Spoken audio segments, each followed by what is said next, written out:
Hello there, and welcome to The Sleepy Explainer, where the universe is explained like a curious mind drifting into rest with a touch of an imaginary world. Tonight, I want to begin with a question that sounds almost unbelievable. What if, without realizing it, humanity once called something across the stars, and it came? On the first night of July in 2025 at 14:37 Universal Time, the Sky Survey telescope in Chile recorded a faint smudge against the star field. At first, nothing unusual, just another moving speck like the countless rocks that drift endlessly through space. But when astronomers traced its path, the ordinary became impossible. It wasn't looping back toward the sun. It wasn't following a familiar orbit. It was on a hyperbolic trajectory, wide open, never to return, which meant it wasn't born here. It had crossed interstellar space to find us. They gave it a name, 3I Atlas. The 3I marked it as only the third interstellar visitor ever seen by human eyes. But from the moment it appeared, it defied expectations. Its speed alone should have been the first clue. Over 130,000 miles per hour. Imagine a bullet fired from a gun. Now multiply that speed by nearly 200. That was Atlas, tearing through our solar system with the momentum of a different star's gravity still clinging to it. And it wasn't quiet. As sunlight touched its frozen body, it began to breathe. Carbon dioxide streamed into space in amounts far beyond what such a small traveller should release. A halo of dust and vapour bloomed around it, glowing like a living aura. It didn't feel dead. It felt restless, awake, as if the long silence of the galaxy had finally stirred, and the path it cut through our system, almost too precise, perfectly aligned for us to watch, as though staged on a cosmic stage. Of course, scientists offered natural explanations. That's their way. But beneath the charts and models, another thought took root. For half a century, humanity has been reaching outward. In 1974, the Arecibo message, a broadcast of numbers and shapes aimed at a distant cluster of stars. In 1977, the golden records on the Voyager probes, music, greetings, fragments of our story. And every day since, Earth has leaked billions of radio signals into space, drifting farther and farther like lanterns escaping into the dark. And now, after all that calling, a visitor appears, not carrying answers, not bringing peace or threat, just a mystery. So as you settle in, let this question drift with you. Did humanity summon 3IATLAS? Or had it always been coming, written into the stars long before we learned how to listen? And the night it was first seen felt almost ordinary. A routine scan of the sky, a faint blur caught by an automated telescope in Chile. Nothing to stir excitement, not at first, but as hours passed, the blur shifted ever so slightly against the background of stars. The software flagged it, astronomers took notice, and slowly realization crept in.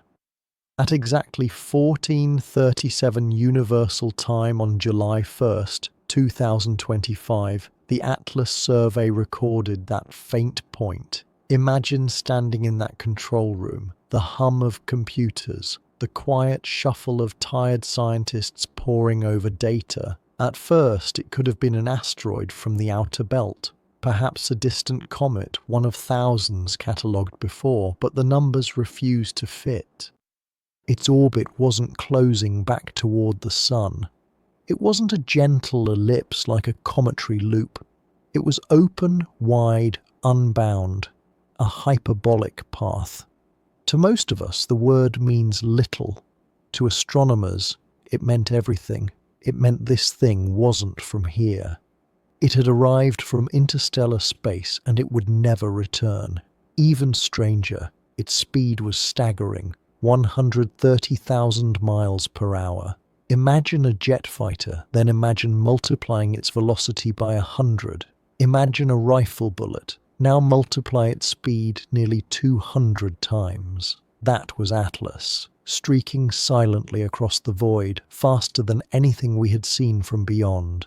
In the early hours of discovery, news spread quietly, moving from observatory to observatory, a smudge of light, but one that carried significance beyond measure. This was the third interstellar object ever confirmed in human history. First had come Oumuamua in 2017, that strange cigar-shaped enigma. Then came Borisov in 2019, more comet-like, yet still alien. And now, in 2025, a third, each one a reminder. The universe does not leave us alone. It sends visitors, brief and fleeting, crossing our system on their way elsewhere. Each is a message we may never fully decode. But Atlas was different. From the very first days, it began to show signs that puzzled even the most experienced minds. It began with the coma. A glowing halo of dust and gas surrounded ATLAS, shimmering faintly as sunlight warmed its frozen surface. That wasn't unusual. Comets often shed material when they approach a star, but this one was exhaling the wrong thing. Most comets near the sun release water vapor,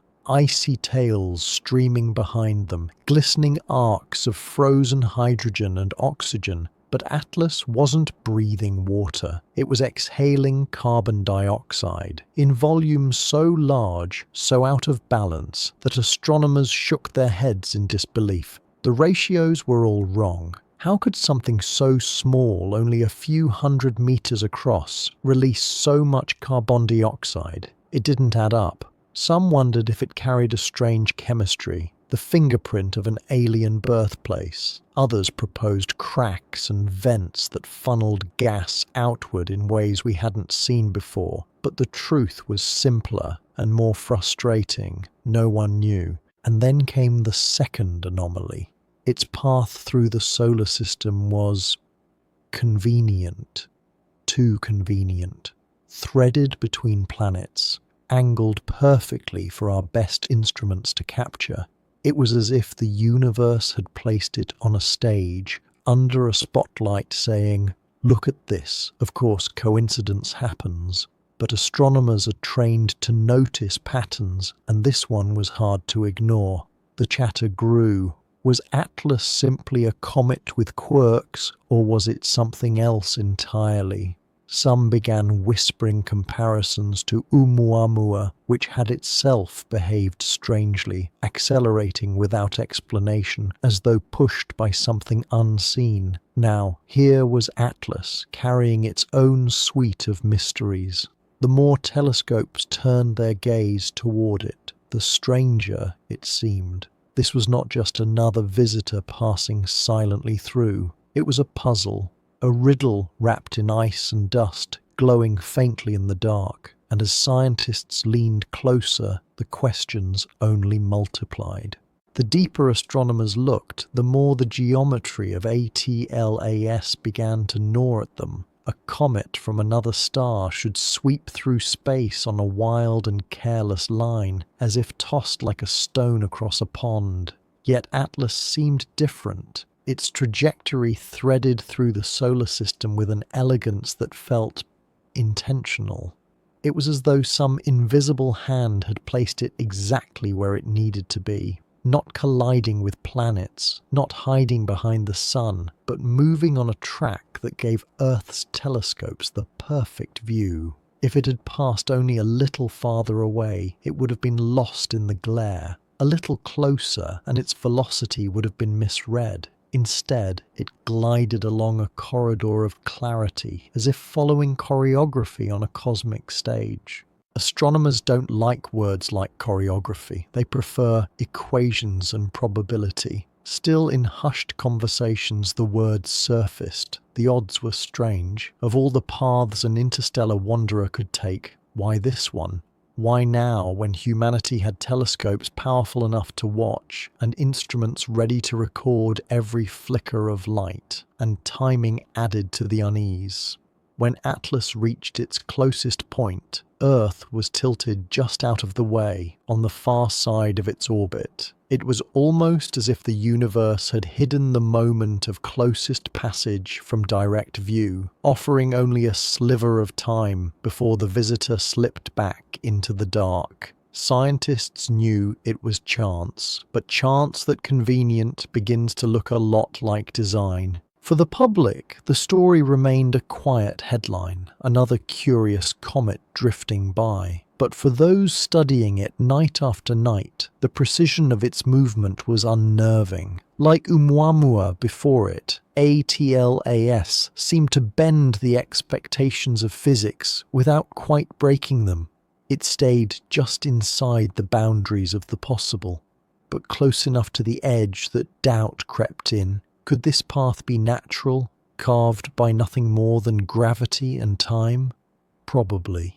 And yet the thought lingered. Perhaps there was more to it. Perhaps geometry itself was a kind of message. The data alone couldn't answer. But as telescopes traced its shrinking arc against the stars, one thing was clear. 3I/ATLAS wasn't finished with its surprises, and so the puzzle deepened, carrying us forward into even stranger territory. And just as the geometry raised eyebrows, the timing raised them higher, because even though Atlas swept deep into our solar system, Earth wasn't in place to see it at its brightest. At the moment of its closest approach, our planet was tilted to the far side of the sun, hidden away as though shielded from a meeting. Imagine the frustration. A once-in-a-generation visitor, perhaps a once-in-a-century one, threading a path so close that we should have witnessed it in dazzling detail.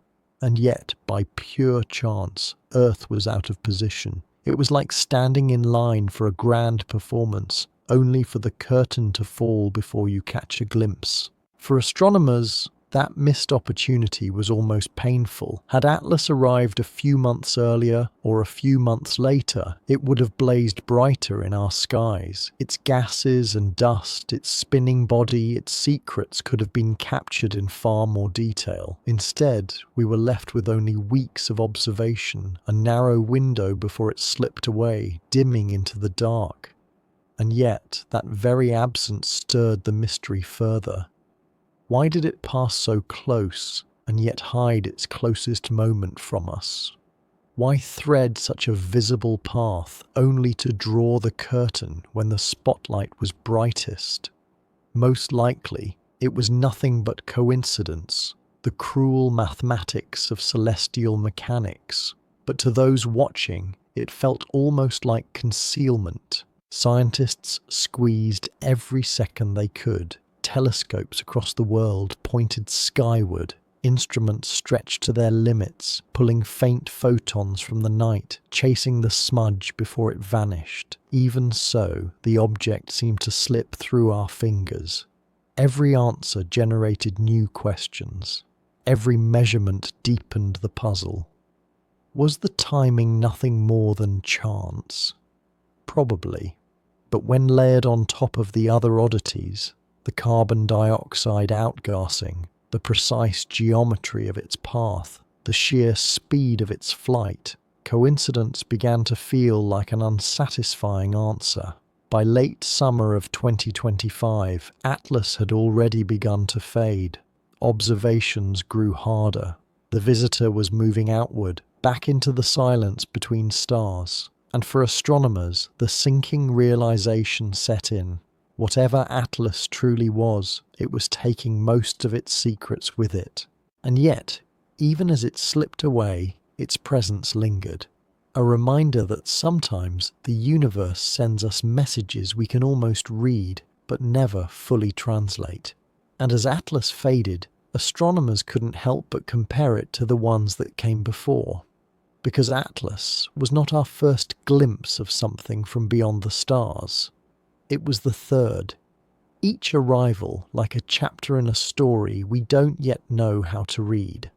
The first was in 2017, an object named Oumuamua. Its name means scout in Hawaiian, and it was unlike anything we had seen before. Long and thin, perhaps cigar-shaped, though some argued pancake flat. It tumbled end over end as it spun through space, reflecting sunlight in strange, uneven ways. And then came its most unsettling feature. It accelerated, not from gravity, not from a collision, but as if something invisible were pushing it. No comet tail, no gases venting into space, just a slow, steady push that left astronomers grasping for explanations. 2 years later came Borisov in 2019. This one looked more familiar, more comet-like, with a bright tail and a more ordinary composition, and yet it too was a messenger from another star. If Oumuamua was strange beyond measure, Borisov was a reminder. Sometimes the universe does send us things that behave the way we expect. And then came ATLAS. The third, but different from both. Not a silent rock like Oumuamua, not a familiar comet like Borisov. Instead, it sat somewhere in between, a hybrid, a contradiction. It breathed, but in the wrong ratios. It glowed, but with an aura that seemed too alive. It threaded its way through the solar system with a precision that felt staged. Side by side, the three painted a troubling picture. If they were random, unconnected wanderers, why had we seen three in less than a decade after never recording one before? Had our instruments simply grown sharp enough to catch what had always been there? Or had something changed? Was our part of the galaxy suddenly richer with travelers? Or, though it feels almost forbidden to ask, were we being visited on purpose? No one could answer. But as astronomers stacked the data side by side, Oumuamua with its unexplained acceleration, Borisov with its textbook cometary form, Atlas with its contradictions, a pattern seemed to emerge. The universe was sending us riddles written in rock, ice, and dust. And if we had only just begun to notice, what else might be on the way? And yet, when all three visitors are placed side by side, Atlas refuses to blend in. Oumuamua was silent and strange, an enigma of shape and unexplained acceleration. Borisov was loud and bright, a comet that behaved almost exactly as we would expect.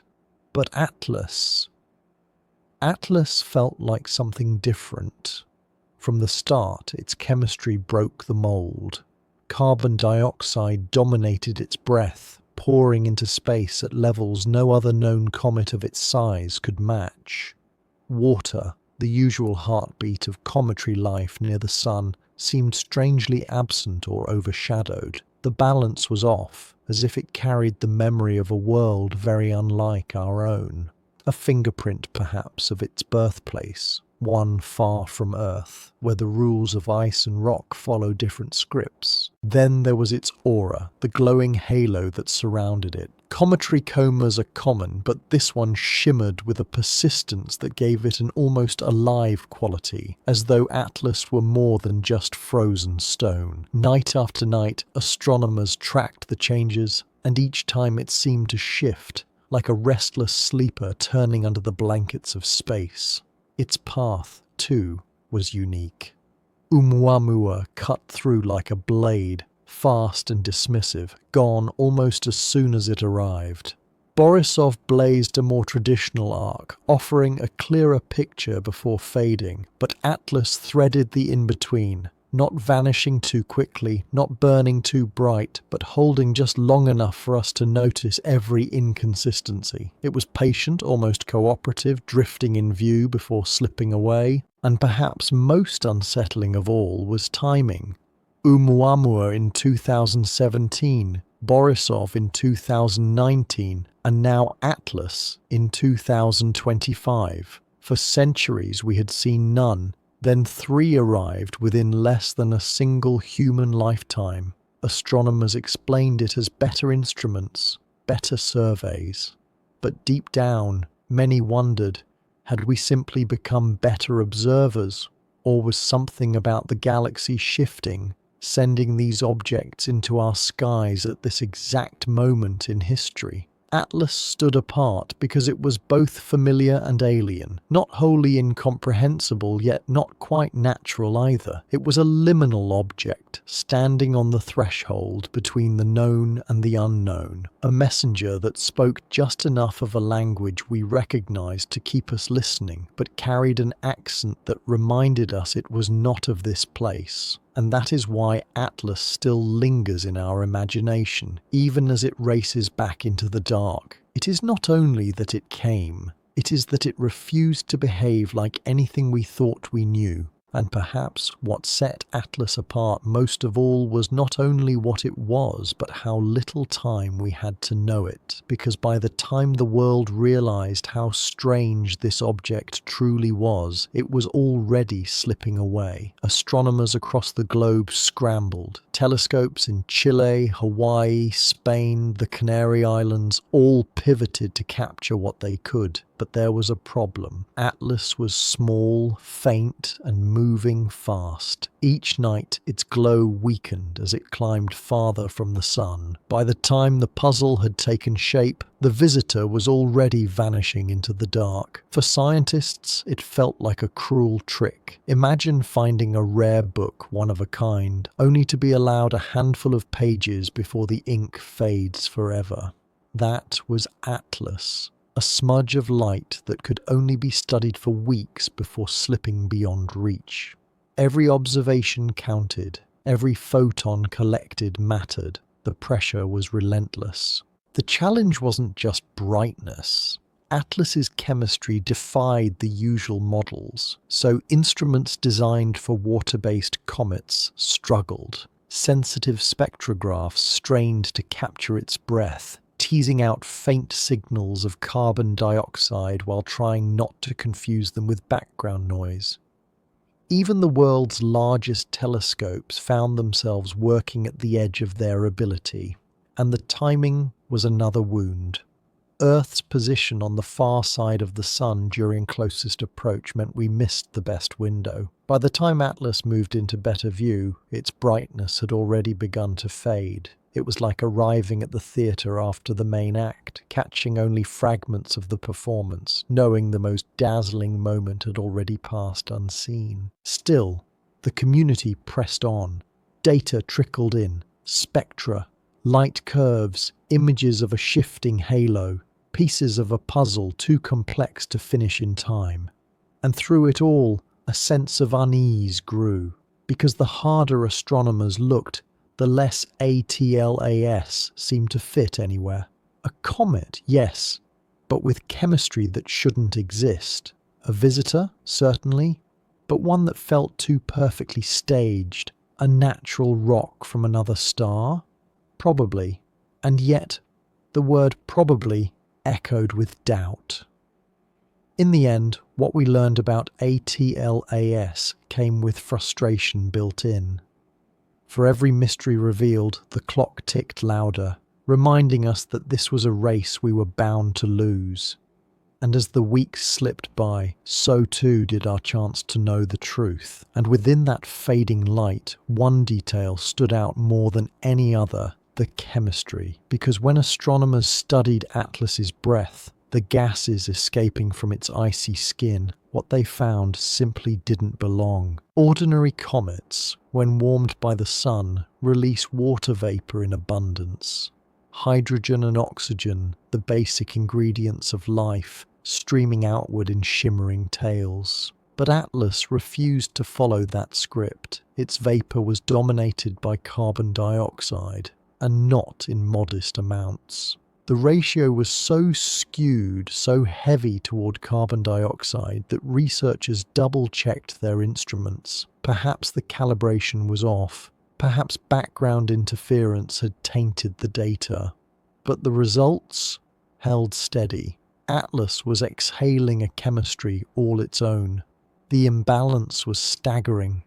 For every faint whisper of water, there were floods of carbon dioxide, an 8-to-1 dominance that left even seasoned astronomers unsettled. How could such a small traveller, only a few hundred meters across, carry such a strange mixture? What world had birthed it? What cradle of stars had shaped an object where water was scarce but carbon dioxide abundant? Theories bloomed and faltered in quick succession.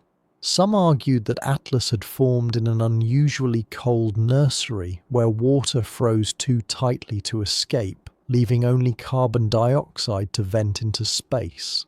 Others suggested exotic chemistry, ices layered in ways we had never seen before, cracks that opened just enough to let one gas out while trapping another inside. But none of the models fit neatly. Atlas always slipped through the cracks, and that was the pattern.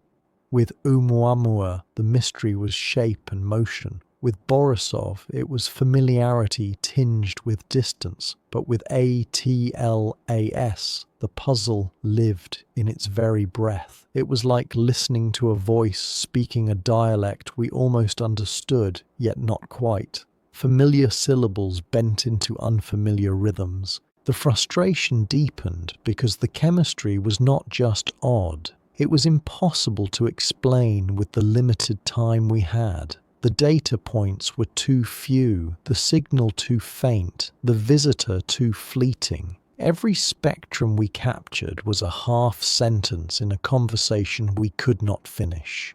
And so, the chemistry of ATLAS became both a clue and a taunt. It told us this object carried the memory of another world, another set of rules, another history written in frozen gas.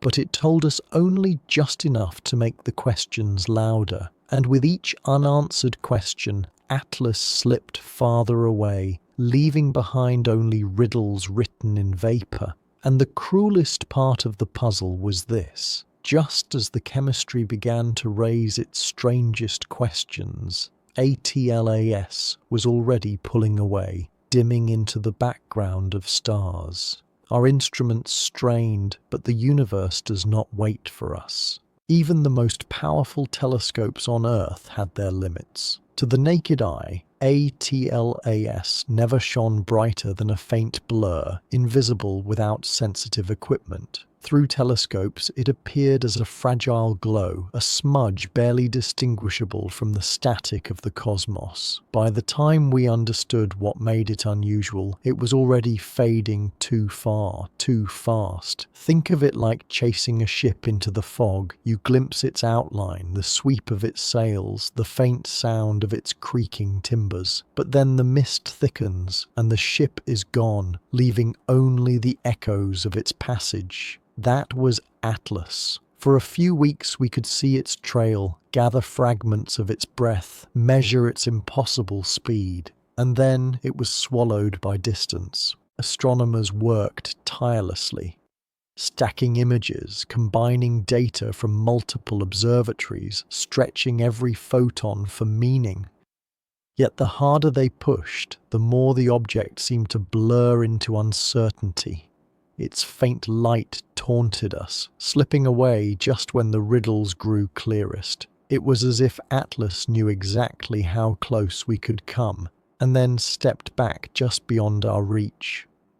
Some nights, teams stayed awake until dawn, hoping for just a few more data points. But every night the signal grew weaker. Eventually it dropped below detection, lost to the noise of the sky. By then the mystery was only deeper. A comet that breathed the wrong air, threaded the perfect path, and appeared just long enough to confuse us before vanishing. And so, Atlas joined the ranks of visitors we could not fully understand. Oumuamua, Borisov, and now this. 3 puzzles half solved, 3 riddles written across the heavens, each one glimpsed only in passing, each one leaving behind more questions than answers. The limits weren't just in our telescopes, they were in our timing, our vantage point, our fragile position on this single world. The universe offers clues, but only for those lucky enough to be watching in the right place at the right time. And with ATLAS, we were watching. We saw just enough to know how strange it was, but not nearly enough to know why. And perhaps the most haunting truth about Atlas was not just what it showed us, but what it promised never to show again, because its path was not a loop, not a return, but a farewell written into its very motion. Planets, comets, asteroids, almost everything we know in the solar system follows ellipses, closed shapes, stretched ovals, circles of various widths, all tethered by the pull of the sun. They leave, but they come back. They drift, but they remain bound. Even comets that vanish for centuries eventually return, blazing across our skies again when their time comes. But Atlas was different. Its orbit was hyperbolic, wide open, a curve that does not circle back, but continues outward forever. Once it entered our solar system, it was already leaving. Like a passerby brushing shoulders in a crowded street, it never intended to stop. It came from the stars, and to the stars it will return. For astronomers, this was both thrilling and devastating. Thrilling because hyperbolic orbits are proof of interstellar origin. Devastating because it meant Atlas was gone before we could ever know it fully. Even as we pointed our instruments, it was already on its way out, its velocity carrying it beyond the sun's hold, back into the black between worlds. And the speed was staggering, 130,000 miles per hour, fast enough that no gravitational tether could pull it back. In a few million years it will drift into some other star's domain, a stranger in someone else's sky, a puzzle for another civilization to wonder about. It's almost humbling to realize that our entire encounter with ATLAS was a blink, a brief intersection of paths, Earth and object crossing in cosmic traffic never to meet again. We are left with fragments of data, faint images, and unanswered questions. Atlas, meanwhile, continues its silent journey, indifferent to the wonder it sparked here. But perhaps that is part of the meaning. Visitors like Atlas remind us how temporary, how fragile our glimpses are. The universe does not pause for us.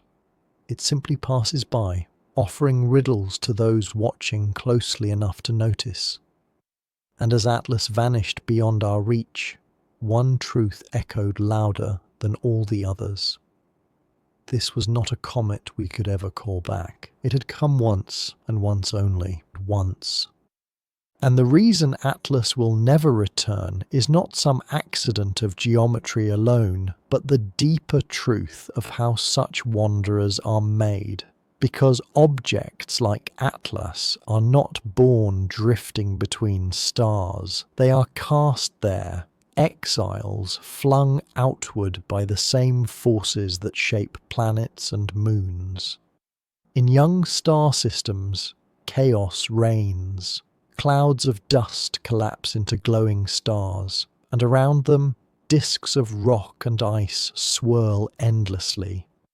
Gravity pulls clumps together, building larger bodies, planets, moons, asteroids. But gravity also tears things apart. Massive worlds fling smaller ones away, like children scattering marbles across a floor. Some fall into the star and are consumed. Some settle into orbits, and some are hurled outward, accelerated until they break free entirely, carried into the interstellar dark. Atlas was almost certainly one of those.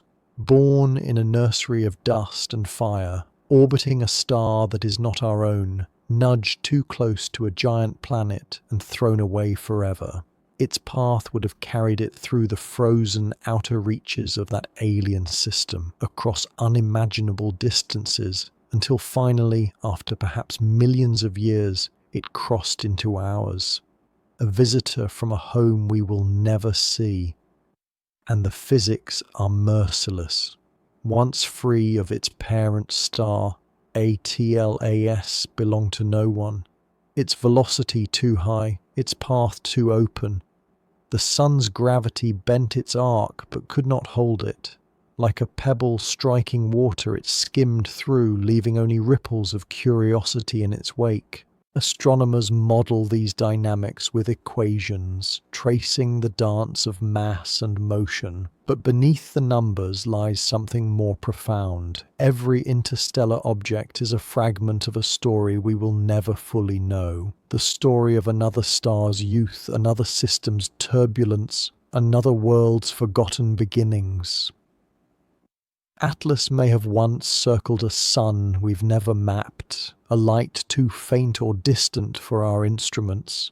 It may have brushed past planets unlike anything we imagine, seen colours we cannot name, carried dust that remembers skies we will never touch. And then, cast off by gravity's careless hand, it wandered into the dark until chance brought it here for the briefest of visits. And so, ATLAS is not just a comet, it is a relic, a shard of someone else's beginning, crossing our stage before vanishing again into silence. And that is the quiet power of visitors like Atlas. They are not only fragments of rock and ice, they are messages carried across the galaxy without words. Every hyperbolic path that crosses our skies is proof that other systems live, grow, and sometimes break apart. When we trace these orbits, we glimpse the galaxy's hidden history. We learn that stars do not exist in isolation, but as restless cradles of creation and destruction. A comet flung into interstellar space is a reminder that somewhere light years away, a system was young once, chaotic and wild, scattering its children into the dark. Atlas is the echo of such a moment, a ghost of a nursery we will never see, sent wandering until gravity steered it into ours. For astronomers, this is more than curiosity. It is data. By studying the speed, composition, and direction of these visitors, we piece together a map of the galaxy's invisible processes. Oumuamua told us that shapes can be stranger than we imagine, fragments flattened or stretched by forces we still struggle to model. Borisov reminded us that even in other systems, familiar comets form, shining with the same chemistry we know, and Atlas showed us that even something small, faint, and fleeting can carry a signature utterly unlike our own. Each arrival is like a postcard written in a language we half understand. Together, they begin to form sentences. They hint that planetary systems across the galaxy may be common, not rare. That chaos is not the exception, but the rule.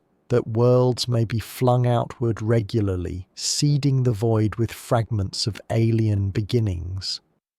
And for those willing to wonder, these objects whisper something even larger. They remind us that we are not separate, that our sun's story is just one thread in a vast fabric, each star weaving its own beginnings, its own losses, its own castaways drifting outward forever.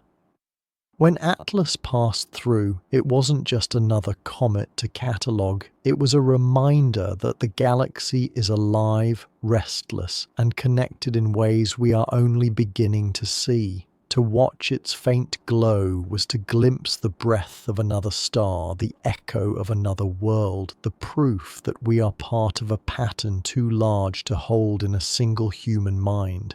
And so, as Atlas vanished, it left us not only with confusion, but with perspective. The galaxy is not quiet. It speaks, slowly, faintly, in the language of wanderers. And when wanderers like Atlas cross our skies, another question inevitably follows, one that makes scientists uneasy, but never fully goes away. Could such a visitor be more than chance? Could it have been noticed, or even sent? For decades, the search for extraterrestrial intelligence, SETI, has listened for signals from the stars. Radio waves, laser pulses, whispers in the cosmic static. And while no confirmed message has ever been received, the effort has never stopped. We broadcast too. Our radar, our television signals, the deliberate messages like the one sent from Arecibo in 1974, a radio portrait of humanity beamed toward a distant star cluster. Voyager's golden records carrying greetings, music and images launched into the void in 1977. Whether we intended to or not, Earth has been speaking for a long time. Which makes Atlas's timing curious. It arrived less than 50 years after we began to call loudly into the dark. Of course, in cosmic terms, that is nothing. But to those watching, the coincidence stirs a shiver. Did we, in some way, summon it? Or is the thought itself a reflection of our desire not to be alone? Science leans toward the natural. Gravity explains its path. Chemistry, however odd, comes from natural processes, and yet the geometry of its approach, the carbon dioxide puzzle, the fact that 3 interstellar visitors appeared within just a handful of years after centuries of silence, all these threads knot together, weaving speculation into the conversation. Not proof, not even evidence, but questions that linger like a shadow on the data. For SETI researchers, the possibility of interstellar artifacts, probes, fragments, scouts, is not fantasy. It is a hypothesis, rarely spoken too loudly, but carried in the background of the search. If life arose elsewhere, and if it grew old enough, advanced enough, then why not send emissaries? Not to announce themselves, but to watch, to drift, to wait. When Oumuamua accelerated without reason, whispers began. When Borisov blazed more normally, the whispers quieted. But with ATLAS, they rose again. Could it be natural and something more? Could our signals, our reaching outward, have been heard? Probably not, almost certainly not. But the thought refuses to leave, because the truth is, ATLAS gave us no answers, only its presence. And sometimes presence alone feels like a reply. And perhaps that is what unsettles us most, not the silence of the universe, but our own restless urge to find meaning in its faintest echoes. When Atlas appeared, the facts alone were extraordinary. A third interstellar object, an orbit open to infinity, a chemistry that bent our models, yet almost immediately we layered intention upon it. We whispered that it felt guided, staged, timed, perhaps even sent. It is human nature to search for patterns. Our ancestors traced animals in the stars, wove myths from constellations, read omens in the flight of birds. Today we read signals in data, yet the impulse is the same. We look at chaos and hope for order. We look at randomness and hope for design. And when a wanderer like Atlas crosses our skies, the temptation to call it a messenger is almost irresistible. Science teaches restraint, to weigh evidence carefully, to guard against wishful thinking, to remember that extraordinary claims require extraordinary proof. And yet, proof is not what fuels wonder. It is the question itself, the chance, however small, that what we see might be more than coincidence. That possibility keeps us awake, staring upward, long after the telescope is packed away. Atlas was not the first to draw such thoughts. Oumuamua stirred them when it slipped past too quickly to study, leaving behind an unexplained acceleration. Borisov, more ordinary, reminded us that strangeness is not the rule, but the exception. Atlas, though, fell somewhere in between, natural enough to fit, strange enough to resist comfort. It left a gap just wide enough for imagination to bloom. And in that gap lies the beauty and the burden of our species. We do not simply observe, we interpret. We tell stories. We ask if the stars notice us, if our signals are answered. if a faint smudge of light could be more than frozen gas and dust. Maybe Atlas was nothing more than that. A shard of ice cast out by another sun, wandering for ages until chance carried it here. But maybe, in some quiet way, it was also a mirror, a reflection of our own longing for connection, our refusal to believe we are alone in an endless dark. Because even if Atlas never meant anything, we gave it meaning, and that is something we cannot stop ourselves from doing. And giving meaning becomes even harder to resist when the pattern feels too sharp to ignore. For most of human history, the night sky revealed no visitors from beyond our solar system. Comets, yes, asteroids, endlessly. But all of them were ours, bound to the gravity of our sun. Not once did we confirm an interstellar traveler. Not once did we hold proof that another star had sent us a fragment. Then suddenly, within less than a decade, 3 arrived. Oumuamua in 2017, Borisov in 2019, Atlas in 2025. 3 visitors after centuries of silence. 3 messengers when none had come before. Was it coincidence? Almost certainly, but it didn't feel like coincidence. Not to the astronomers staring at their data, nor to the dreamers tracing threads in the dark.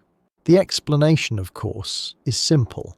Our instruments have improved. Surveys now sweep the skies constantly, watching every shift of light. Technology has given us sharper eyes, and sharper eyes see more. Perhaps wanderers like these have always passed us by. Perhaps countless others slipped past unseen, their faint glows lost in the noise of the stars. Now, with better telescopes and software, we finally catch them. That is the rational answer. And yet, the timing nags at us. Why now, just as we have begun to send our own voices outward? Why in this small window of history, when humanity has turned its eyes both inward and outward with such intensity? To say it is pure chance feels unsatisfying. To say it is design feels reckless. And so we sit in between, pulled by doubt, comforted by probability, but teased by possibility. Oumuamua, silent and strange.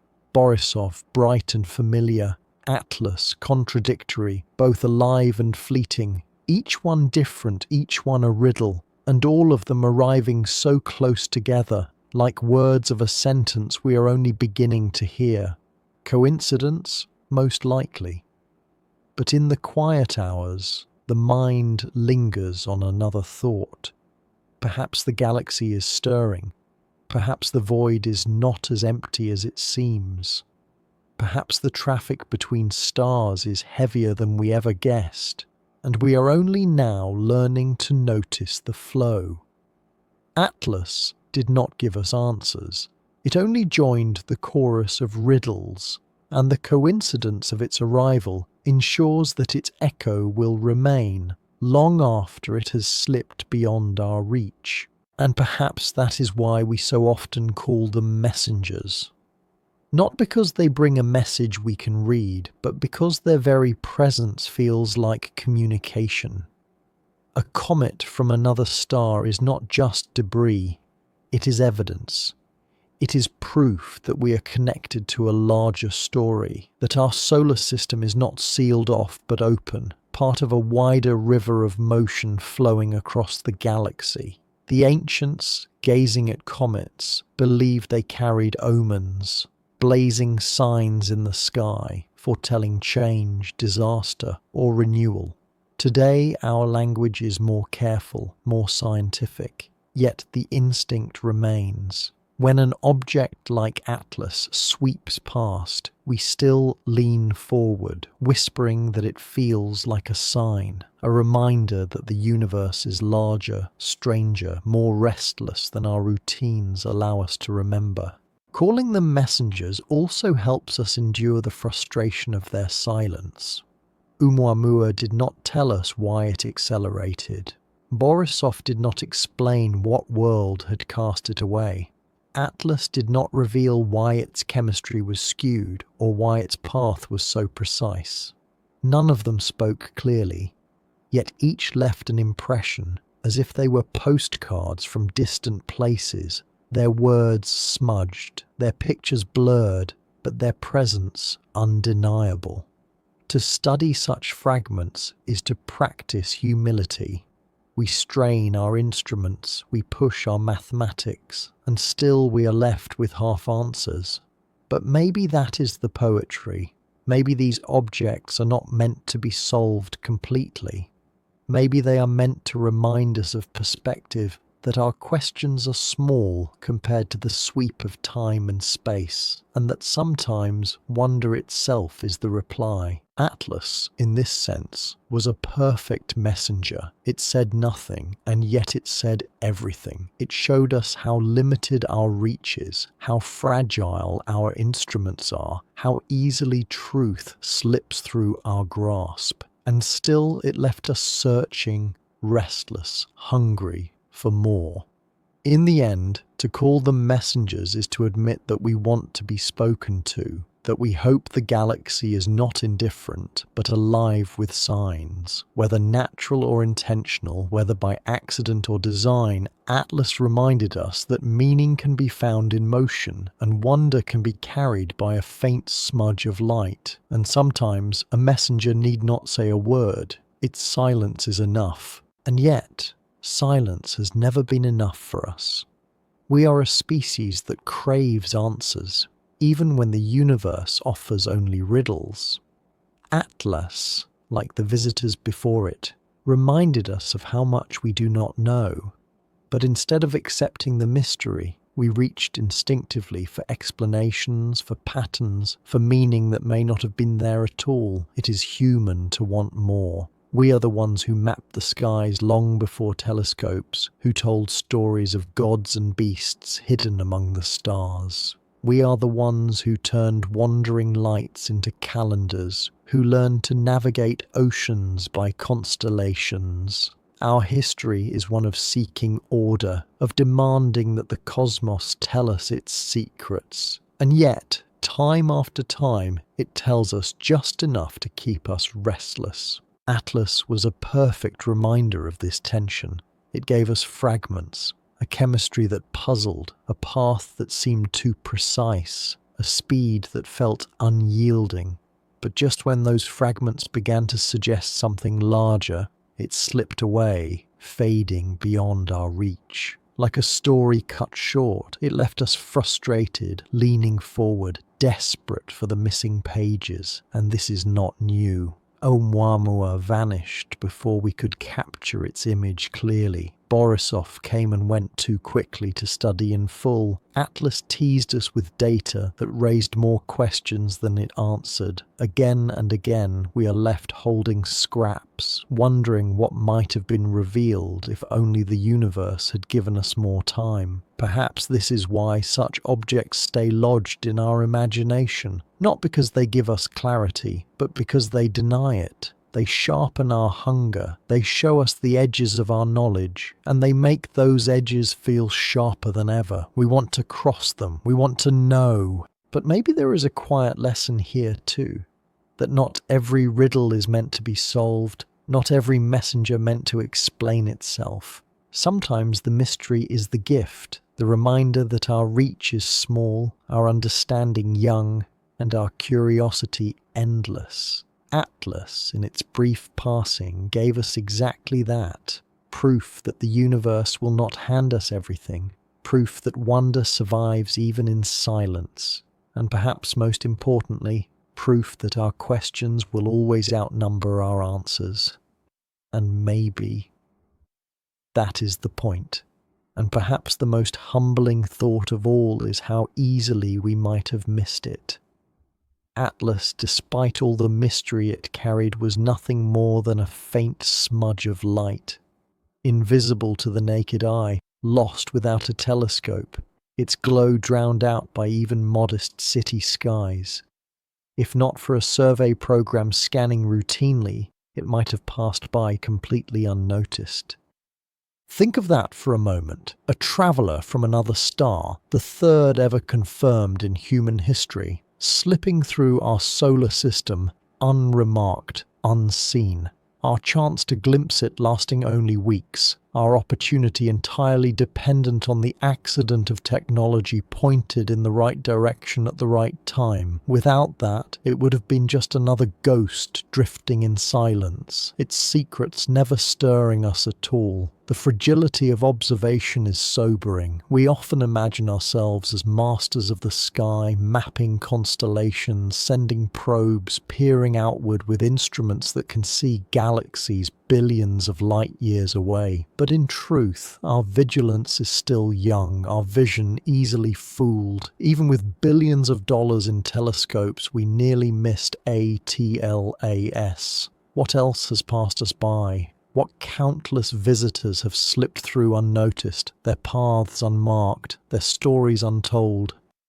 And the thought sharpens the mystery rather than dulling it. If 3 interstellar objects have been seen in less than a decade, how many more have gone unseen across centuries? How many have drifted past, faint and small, while humanity slept? Each one a messenger ignored, each one carrying stories we will never read. Atlas reminds us not only of what we know, but of what we almost didn't. Its discovery was a chance alignment of vigilance, technology, and luck. A telescope scanning at the right moment, a team curious enough to follow up, a smudge of light just bright enough to rise above the noise. Remove any one of those threads, and the story vanishes. And so, when we speak of ATLAS, we are also speaking of fragility, the fragility of vision, of timing, of human effort reaching into an infinite sky. That we saw it at all feels almost miraculous. That we understood as little as we did feels inevitable. And somewhere out there, beyond the edges of our awareness, other wanderers still pass, silent, invisible, waiting for us to notice. And that thought naturally leads to another. If 3 such wanderers have been caught in just a handful of years, how many more must there be? The math is both simple and staggering. For every atlas we manage to glimpse, there may be thousands, even millions, drifting unseen. The sky is vast, our gaze narrow. The odds suggest that interstellar debris is not rare at all, but common, a steady rain of fragments passing through our solar system, most too faint to ever notice. Astronomers run the numbers. If Oumuamua, Borisov and Atlas were spotted within less than a decade, it implies a constant stream. Perhaps one passes through every year, maybe every month, maybe more. Our telescopes, though powerful, sweep only slices of the heavens. What slips through the gaps is unknowable, and that realization transforms Atlas from a rare miracle into something else entirely, a glimpse of an endless flow we are only just beginning to measure. The idea is both thrilling and unsettling. On one hand, it suggests the galaxy is alive with motion, its stars endlessly shedding fragments that wander the void. On the other, it reminds us that Earth is not isolated, but sits in a corridor of traffic we barely perceive. For every known visitor, countless others may have brushed past, indifferent, unstudied, unrecorded. And what stories might those unseen travellers have carried? Worlds of strange chemistry, planets long gone, systems that collapsed before our own sun was even born. Each fragment a time capsule, drifting for millions of years before arriving briefly in our skies. We missed them all. Only luck, timing and vigilance gave us ATLAS. The probability also forces humility. We are not at the center of attention. We are not chosen. The universe is not sending us messages. These visitors are not rare envoys. They are common debris, reminders that creation is messy and wasteful, scattering pieces across the stars. And yet, knowing that, does not dim the wonder, it makes it richer, because even if Atlas was just one of many, it was still ours to see. So when we ask how many more are out there, the answer is simple.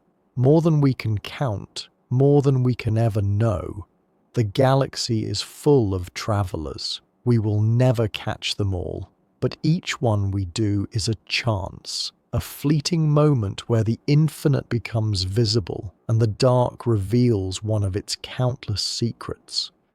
And yet, when the dark does reveal one of its secrets, we cannot help but see ourselves reflected in it. Atlas was a fragment of another world, another star, another history altogether, and still, the moment it appeared, we layered human meaning upon it. We called it a messenger, a reply, a sign. Perhaps that is because our curiosity is not neutral. It is hungry, restless, shaped by longing. We do not only want to know what ATLAS was, we want it to mean something about us, about our place, about whether or not we are alone. In that way, interstellar visitors are mirrors, silent rocks, yet they return our gaze with questions we were already asking. Oumuamua was a mirror too. Its unexplained acceleration forced us to confront how much we didn't know, how quick we were to imagine hidden engines, sails, even probes. Borisov, more ordinary, soothed us for a moment, as if to remind us that not every visitor need carry mystery. Atlas, in turn, reflected our uncertainty, familiar in some ways, strange in others, too quick to capture, too complex to dismiss. And in the act of studying these objects, we reveal as much about ourselves as about them, our drive to compare, to speculate, to weave stories, to see intention where there may be none. That is not weakness. It is part of what makes us human. Without it, we would never have left caves, never have crossed oceans, never have reached for the stars. But it can also mislead us. When the universe gives us silence, we sometimes imagine voices. When it gives us randomness, we sometimes see design. Atlas did not tell us what it was, yet we spoke of it as if it were answering, as if its very presence was conversation. And maybe in a way it was. Not because Atlas carried intention, but because it stirred ours. It reminded us of the questions that matter most. Who else is out there? What else drifts in the dark? What do we mean in a universe this vast? So Atlas became more than itself. It became a mirror of curiosity, holding up our own longing and showing it back to us. And that reflection, quiet and unsettling, lingers still. And that reflection is not new. Long before telescopes, long before data and equations, humans were already gazing upward, finding meaning in wanderers across the sky. To the ancients, comets were never silent stones. They were omens, carried on fire, scrawled across the heavens with trembling tails. In Babylon, scribes recorded comets as warnings of upheaval, their sudden appearance tied to kings and kingdoms. In China, they were broom stars, sweeping change into the world. In Europe, their arrival was feared as heralds of plague or war. The idea was simple. When the sky changes, the earth must too. A visitor meant a message, and that message was rarely gentle. Of course, today we speak differently. We no longer call Atlas a sign of plague or prophecy. We call it an interstellar object, a comet with unusual chemistry, a fragment of another star's creation. Yet, if we are honest, the impulse is the same. We still look at a faint smudge of light and ask, what does it mean? In that sense, ATLAS binds us to all who came before, to farmers who glanced upward with unease, to rulers who asked their astrologers for guidance, to storytellers who spun myths of fiery messengers blazing through the heavens. The language has changed, but the wonder and the fear has not. And perhaps that is why ATLAS stayed with us. Because even with our modern science, it touched the same ancient nerve. It reminded us that we are part of a long lineage of watchers, forever scanning the sky, forever asking what a visitor brings. Whether the answer is catastrophe or chemistry, omen or orbit, the question itself endures. Atlas may not have brought prophecy, it may not have carried warning, but it carried the same unease that comets always have. The reminder that the universe is not fixed, not calm, not safe. It is restless, alive, changing. And every now and then, it sends a messenger across our skies to remind us. In the end, what makes Atlas remarkable is not only its strangeness, but how familiar that strangeness feels. As if we have always been waiting for it. As if we knew, deep down, that one night another world's fragment would appear above us, and we would whisper the same old question, why now? And in our own time, that same question has not disappeared. It has only changed shape. For the ancients, a comet was a sign from the gods. For us, Atlas became a story whispered across forums, podcasts, and headlines, a modern myth built not from prophecy, but from speculation. Almost as soon as it was discovered, the theories began.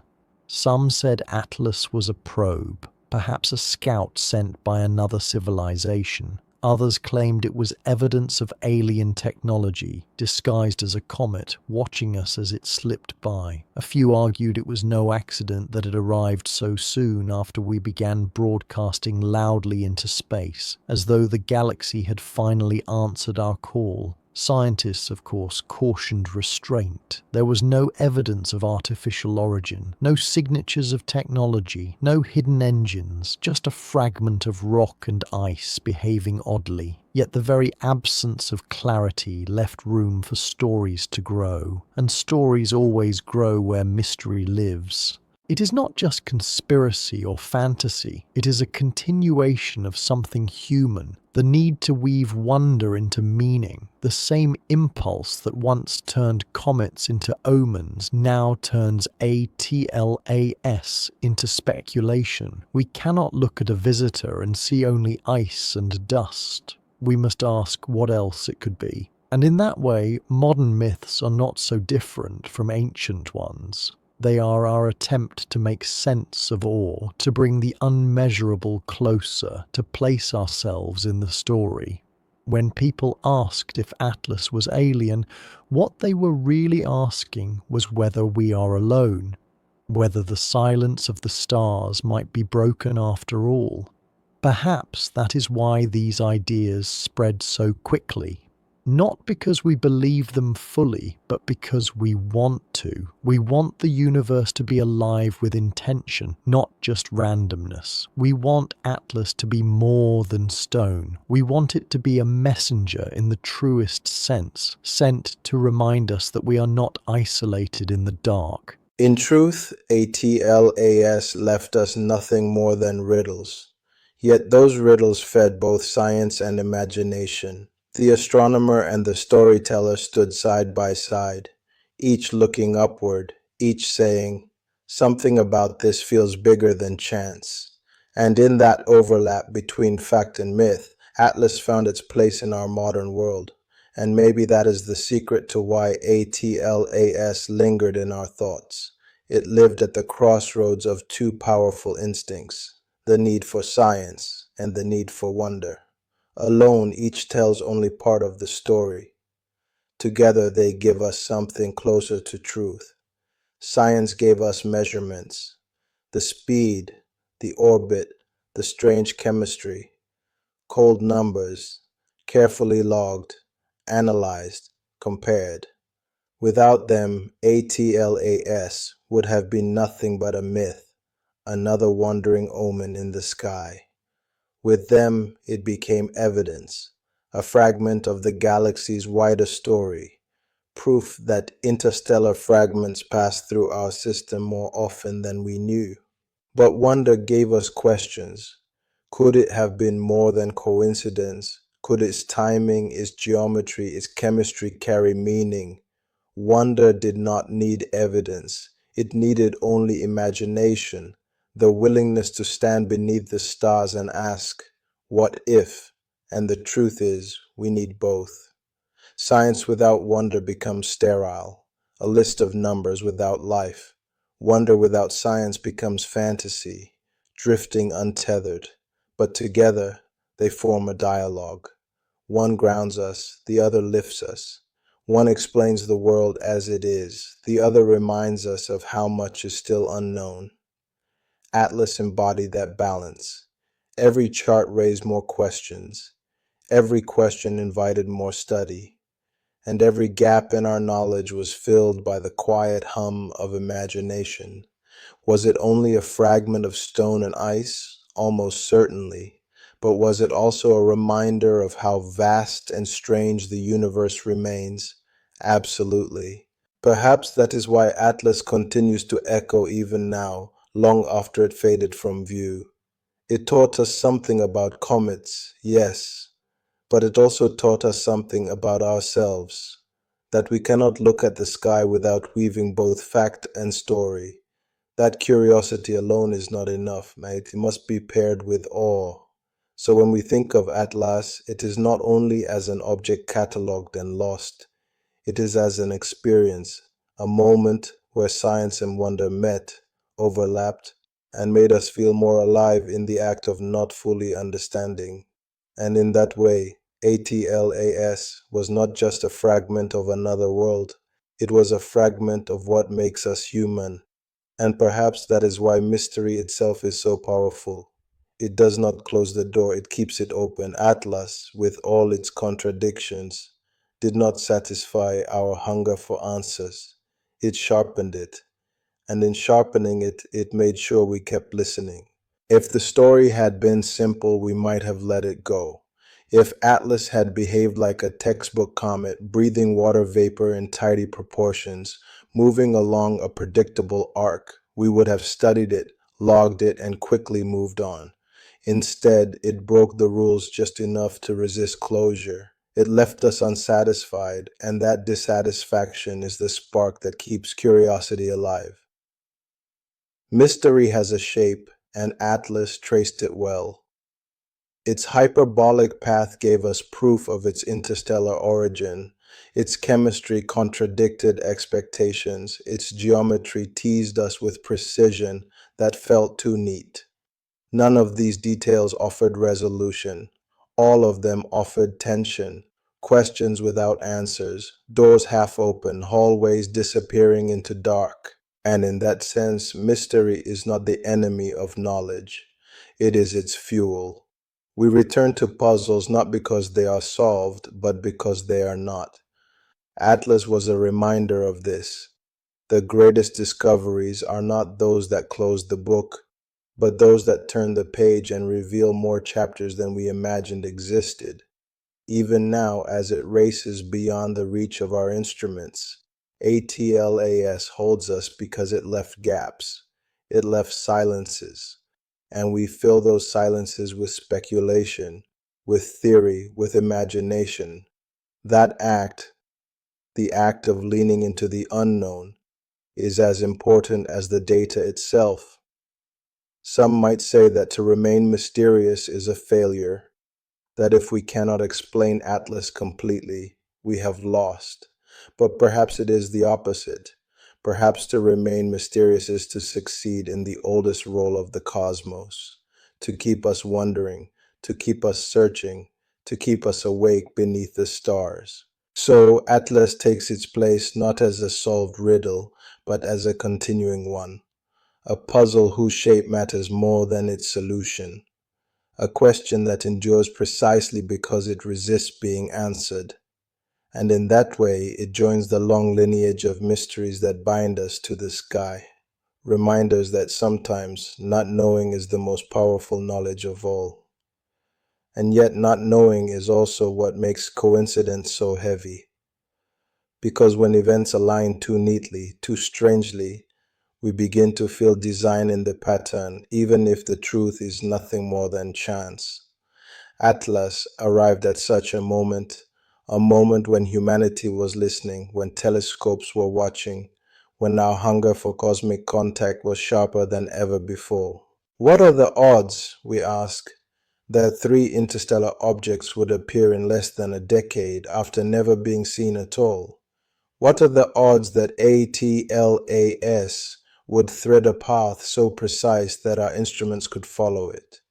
What are the odds that it would arrive in an age when we had just begun to send signals outward, our first deliberate attempts to speak into the dark? The rational answer is clear. The odds are not as strange as they seem. Better technology, sharper surveys, and global networks of astronomers make discovery inevitable. These wanderers have always been passing by. Only now do we have the tools to see them. Coincidence is no more than probability catching up to perception. But rationality does not silence the whisper, because coincidence carries weight not in numbers, but in meaning. We feel the timing in our bones. We wonder if the alignment is more than accident. We sense intention where none exists, because our minds are tuned to see stories, not statistics. This is not weakness, it is instinct. It is the same instinct that lets us see predators in the grass, constellations in the stars, patterns in the noise. It kept us alive and it keeps us curious. And when Atlas arrived, its coincidence felt heavy enough to make us pause, to make us wonder. Perhaps the truth is simple. Perhaps Atlas was only another exile from a distant system, crossing paths with us by chance. But perhaps the truth is also layered. Not that it was designed, but that we are designed to feel it as design. That coincidence itself is enough to stir wonder, to awaken old questions. In the end, ATLAS may be nothing more than probability wearing the mask of meaning. But that mask is powerful. It shapes how we remember it, how we tell its story, how we place it in the long narrative of the sky. And once worn, coincidence is almost impossible to take off. And perhaps coincidence feels heavier still when we realize just how small our own timeline is. Humanity has been watching the sky with serious tools for barely a century. The universe, by contrast, has been moving its pieces across the board for billions of years. Against that scale, our window is a pinhole, a blink in the eye of eternity. Think of it. For most of human history, the night sky was mapped only with eyes and memory. No telescopes, no cameras, no satellites circling above. Stars were catalogued, yes, but faint wanderers like Atlas would have slipped past unnoticed, lost in the noise of the heavens. Even with the first crude telescopes of the 1600s, we could see only what was bright and near. Interstellar visitors, faint and fleeting, remain ghosts invisible to us. Only now in the last few decades have we gained the power to catch them. Automated surveys sweep the skies night after night. Computers track movements too subtle for human eyes. Instruments capture photons that would otherwise vanish unremarked. And yet this age of vision is so young, so fragile, that we cannot help but wonder what we have already missed. How many Atlas-like wanderers passed by before 2017, before we caught Oumuamua?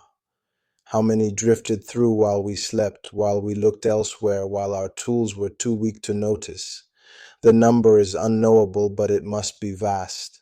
Our pinhole view has opened only recently, and through it the flood of motion becomes clear. And this should humble us, because while we may congratulate ourselves for spotting three interstellar objects in less than a decade, the truth is they are not rare. We are only now lifting the curtain, only now learning to listen. The galaxy has been whispering all along. We have simply been deaf to its voice. In that sense, ATLAS is not only a visitor, but a reminder of time's scale. Our lifetimes are short, our instruments are brief. We are catching fragments of a story that stretches beyond us, beyond even our species, into the endless unfolding of the cosmos. And perhaps that is why ATLAS mattered so much. Not because it told us everything, but because it told us just enough to reveal how little we've been watching and how much more might be waiting. And when we speak of what might be waiting, we inevitably turn our gaze to the vastness between stars, the place where ATLAS spent most of its existence. At first glance, that gulf feels empty, a void without shape or meaning, blackness stretching endlessly, silence so complete it seems unbroken. But silence does not mean absence. Interstellar space is not a clean slate. It is scattered with dust and gas, with particles carried outward by the winds of dying stars, with magnetic fields weaving invisible threads through the dark. It is the graveyard of old worlds and the nursery of new ones, a place where fragments like Atlas drift for millions of years before crossing into someone else's sky. And though our instruments call it empty, the truth is more subtle. A single cubic meter of interstellar space may hold only a handful of atoms, yet spread across distances measured in light years, that thin haze becomes an ocean, vast enough to carry travelers indefinitely. To drift through that ocean is to cross not nothingness, but a quiet sea, its waves invisible, its currents guided by gravity, radiation, and chance. Atlas survived there, a frozen shard of another system, wandering the gulf for perhaps millions of years. It would have crossed dust clouds, radiation belts, perhaps the faint tug of unseen planets orbiting unseen suns. It remained intact through all of this, cold, silent, waiting, until finally it slipped into our solar system like a message delivered after a journey longer than all of recorded history. And that is the paradox. The gulf between stars feels empty, yet it is alive with motion. Countless fragments drift unseen. Waves of gas ripple outward from supernovae, carrying echoes of death and rebirth. Invisible fields twist the paths of cosmic rays, and now and then a fragment like Atlas crosses into our sight, reminding us that the silence is not total. Perhaps that is why these visitors stir us so deeply. They are proof that the void is not a void, that even across distances so great we cannot fathom them, the universe remains restless, dynamic, full of motion. The silence is only what we hear. Beneath it, the galaxy hums. And Atlas, in its brief passing, was one of those notes, faint, fleeting, but enough to remind us that the spaces between stars are never truly still. And when we remember that the spaces between stars are never still, we begin to understand that objects like Atlas are not only wanderers, they are archives. Each one carries with it a memory of where it came from, preserved in ice and dust, written in silence over spans of time far beyond our own. Imagine Atlas in its earliest days, newly born in the chaos of another star system. Perhaps it circled a young sun, caught in the swirl of gas and rock, before some great planet flung it outward. From there, its journey began, millions of years of cold drifting, farther and farther from the warmth of its birthplace, until even the memory of that star faded behind it. For us, a century is long. For Atlas, a million years was only the beginning. It may have traveled 10 million, or 50, or more, before crossing into our system. During that time, civilizations on Earth rose and fell, continents shifted, climates changed, entire species came and vanished. While all of human history was unfolding, ATLAS was simply moving, silent, steady, unchanged. That is the weight it carried when we saw it. Not just mystery, but age. Not just anomaly, but memory. Its chemistry, odd as it was, hinted at conditions far away, at a sun with different elements, a nursery unlike our own. It was a postcard not only from another place, but from another time. To hold that perspective is humbling. We think of ourselves as old, of pyramids, of ruins, of bones buried in the ground. But compared to ATLAS, our entire story is a flicker. It was wandering long before the first human dreamt of the stars. It will continue wandering long after we are gone. And so, ATLAS was more than a visitor. It was a reminder of time's scale, of how brief our candle burns against the dark. It carried a cold memory in its core, testimony of ages we will never witness. To see it at all was to glimpse not only the galaxy's restless traffic, but also its vast patience. And as Atlas slipped away, that patience remained. A message, perhaps, that while we measure life in decades, the universe writes its stories in millions of years. And yet, for all those millions of years it carried in silence, our time with Atlas was brief. So brief that even as we studied it, it was already fading. By late summer of 2025, its glow had dimmed beyond the reach of smaller telescopes. By autumn, even the largest instruments struggled to find its faint trace against the background of stars. And soon, it was gone. Gone, but not lost. Because in astronomy, even the faintest passage leaves a trail. Data stored in servers, light curves etched into graphs, spectra catalogued line by line. Atlas may have slipped beyond our sight, but its fingerprints remain, a record of its brief appearance on our stage. For scientists, that record is a treasure, incomplete, frustrating, yet priceless. What happens after such an object leaves our gaze? It continues, of course, indifferent to our watching. Its orbit, hyperbolic and eternal, will carry it outward, beyond the planets, beyond the frozen shell of the Oort cloud, into the interstellar sea once more. There it will drift, cold and quiet, for perhaps millions more years, until gravity bends its course again, perhaps into another system, perhaps into the endless void between stars. And somewhere, perhaps on another world, circling another sun, another species may one day look up and see Atlas. To them, it would not be Atlas. It would be a nameless visitor, a faint smudge of light that stirred their own questions, their own wonder, their own myths. For them, as for us, it would be a messenger of silence, carrying riddles without answers.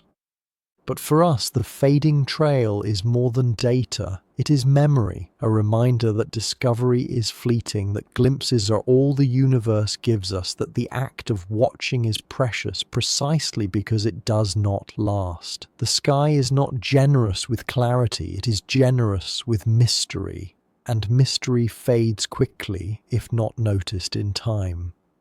So Atlas leaves us, but its trail remains. Not in the sky, but in our minds, in our records, in the stories we now tell.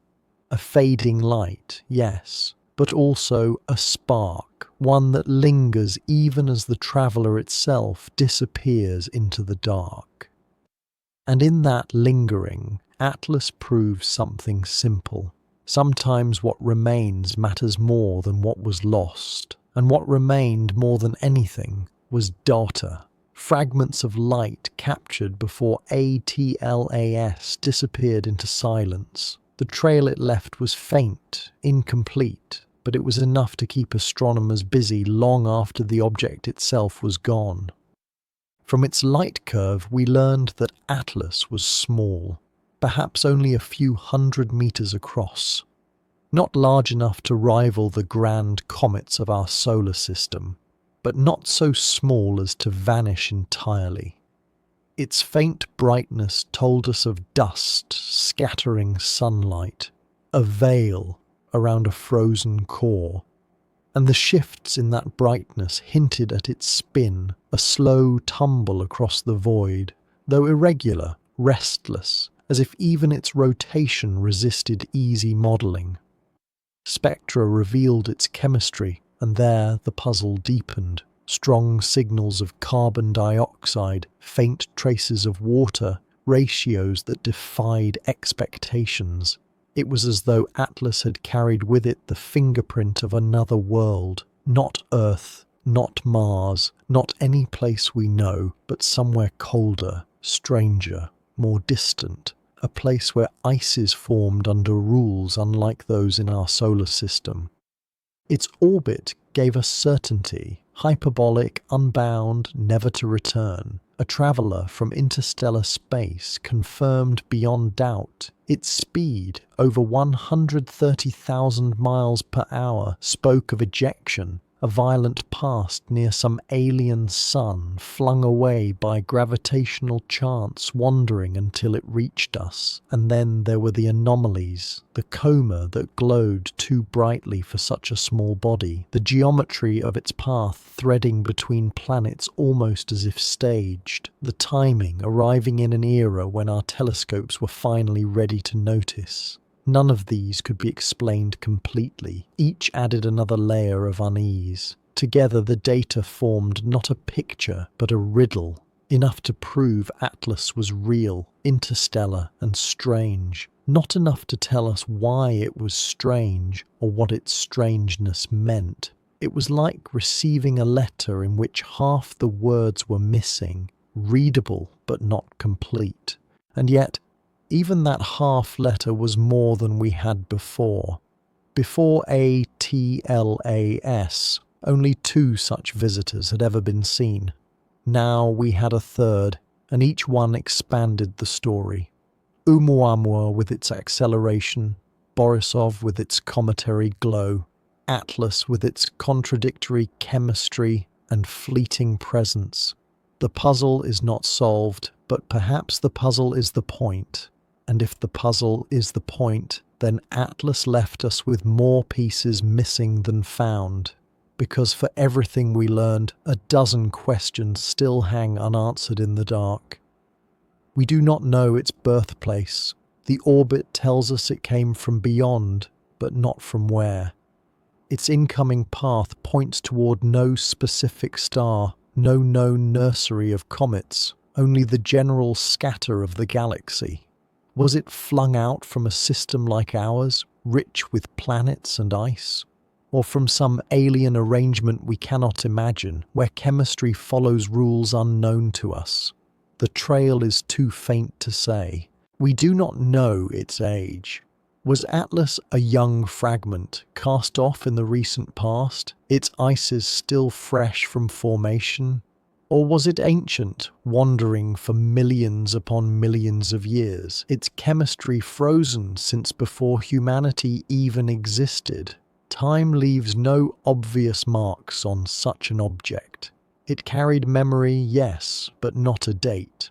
We do not know why its chemistry broke our models, why carbon dioxide gushed so freely while water whispered faintly. Why the ratios bent so far from anything we expected? Was it formed in colder conditions, in some star's far outer disk? Was it altered by radiation during its long drift through interstellar space? Or was there some process at play that we have never seen before? We do not know its shape. Too faint, too small, too quick to resolve clearly. Was it round, like a snowball of ice and dust? Was it jagged, fractured, split into shards? Did its spin reveal balance or chaos? The light curve offered hints but no certainty, and we do not know if it was truly alone. Did Atlas travel by itself, a solitary fragment lost in the void, or was it one of many, part of a stream of exiles flowing silently between the stars? If so, others may still be passing, unseen, above our heads right now. These questions remain, and perhaps they always will, but maybe that is the gift of Atlas, that it left us not only data, but doubt, that it reminded us that the universe is larger than our reach, stranger than our models, and patient enough to leave us waiting. In the end, ATLAS gave us riddles we may never solve. And maybe the riddles are what keep us watching, and watching, in the end, is born from doubt. Because doubt is not weakness in science, it is fuel. Every time Atlas resisted explanation, every time its data bent the rules, it forced astronomers to lean closer, to test harder, to sharpen their tools. Uncertainty was not a wall, but a doorway, and ATLAS left many of them standing open. We doubt its chemistry, and so new models are built. Theories of cometary ices formed in alien nurseries, simulations of how radiation might alter a body over millions of years in interstellar space. We doubt its geometry, and so researchers test probability, asking how often a comet might thread such a precise path by chance, and whether hidden biases shape our perspective. We doubt its timing, and so studies begin of survey sensitivity, of how many visitors may be slipping by unseen, waiting for sharper eyes to catch them. In this way, ATLAS's mystery becomes more valuable than clarity. A solved puzzle is put away. An unsolved one stays on the table, demanding attention, drawing new minds into the game. Each question Atlas left behind has already inspired papers, debates, experiments. Even in absence, it keeps teaching. And perhaps this is the heart of discovery, that progress does not come from what we know, but from what we cannot yet explain. Doubt sharpens us. It keeps our vision restless, our curiosity awake. Without it, we would accept the sky as it is. With it, we are driven to chase what lies beyond. Atlas is gone, but the doubt remains. Doubt about its chemistry, its orbit, its meaning. And that doubt will ripple outward. It will shape the way we prepare for the next visitor, the way we design instruments, the way we interpret data. Its silence, frustrating as it was, becomes a kind of guide. For those who drift to sleep beneath such thoughts, there is comfort in this. Not knowing is not failure. Not knowing is the beginning of knowing. Atlas reminded us of that. The universe is not finished teaching, and we are not finished asking.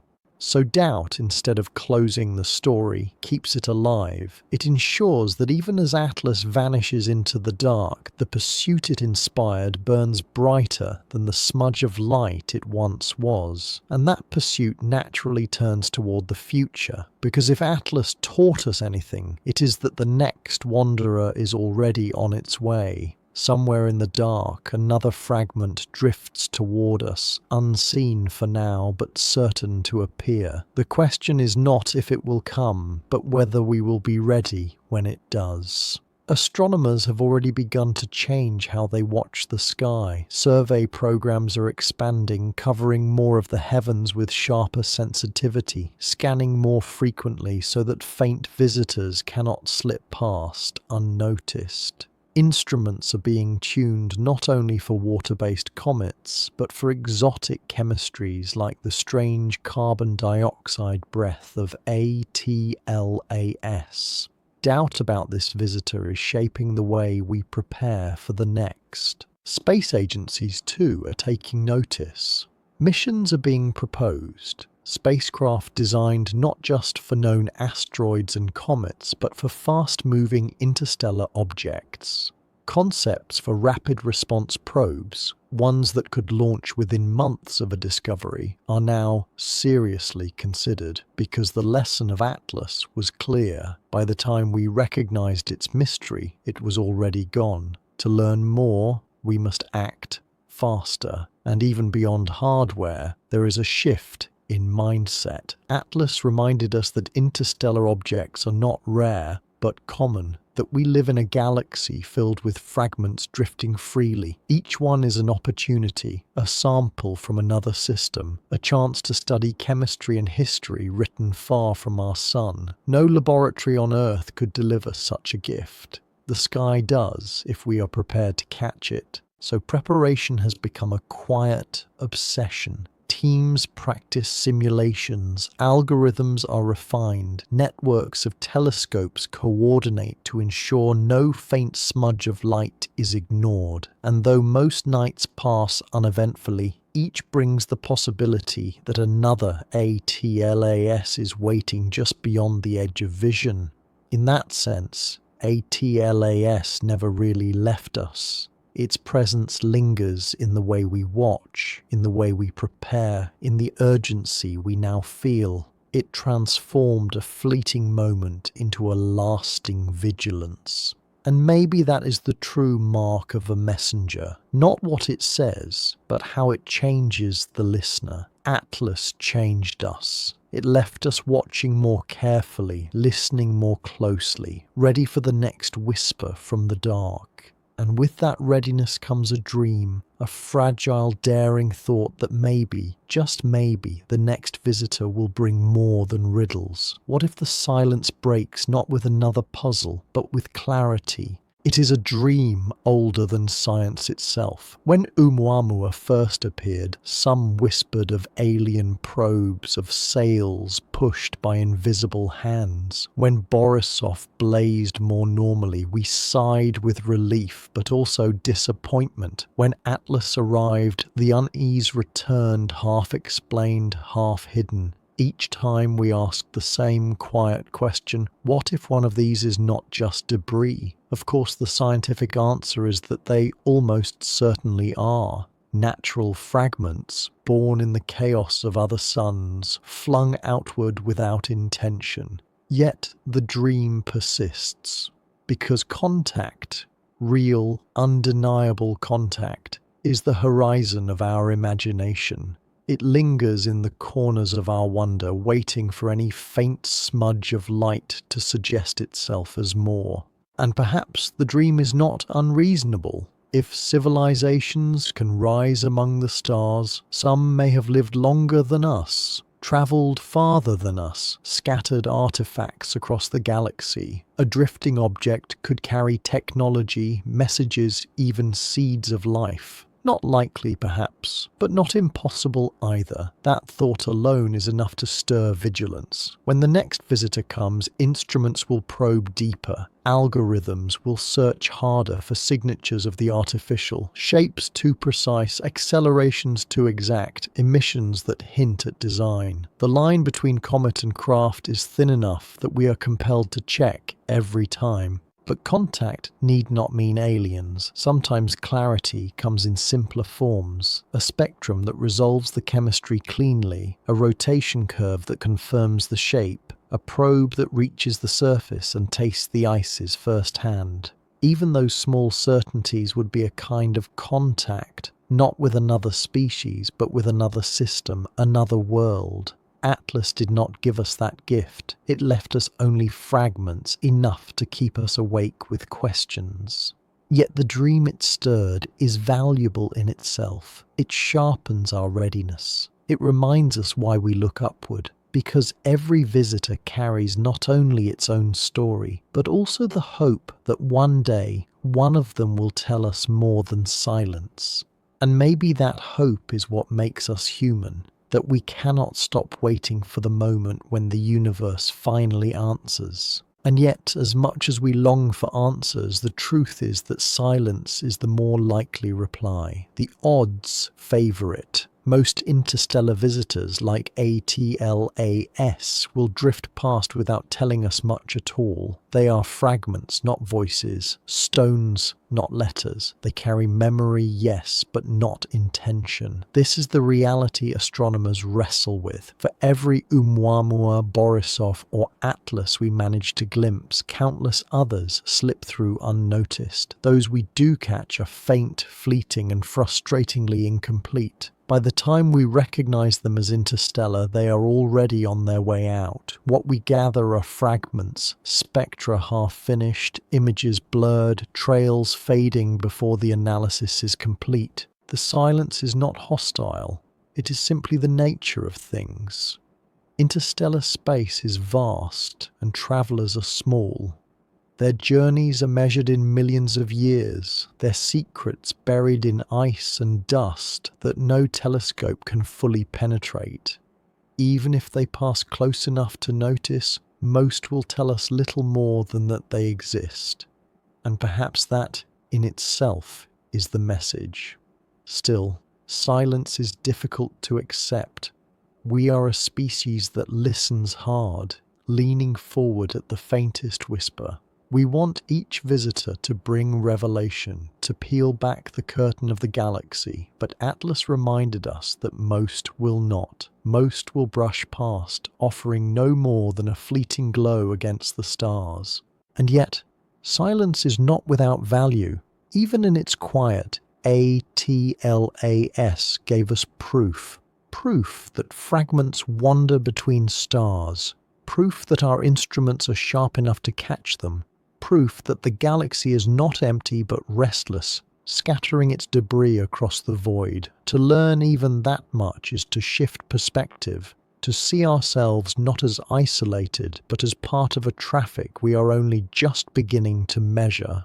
So yes, the odds are that the next visitor will be silent too. It will come, it will pass, it will leave us with half answers and fading light. But silence does not mean nothing. Silence can still be a kind of reply, a reminder that we are watching, that the galaxy is alive and that our questions remain open. And in the quiet that follows, we keep listening. And perhaps that is the deeper truth. That the universe reveals itself not in sudden clarity, but in patience.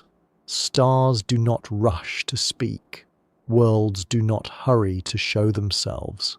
The cosmos tells its story in fragments, spread over eons, whispered so softly that it takes generations to hear. Atlas was one such whisper, a brief syllable in a sentence far too long for us to finish. And yet, even that single sound mattered. It reminded us that discovery is not a flood, but a trickle. That knowledge arrives slowly, unevenly, in glimpses caught between shadows. The stars are patient. They will wait. It is we who must learn to wait with them.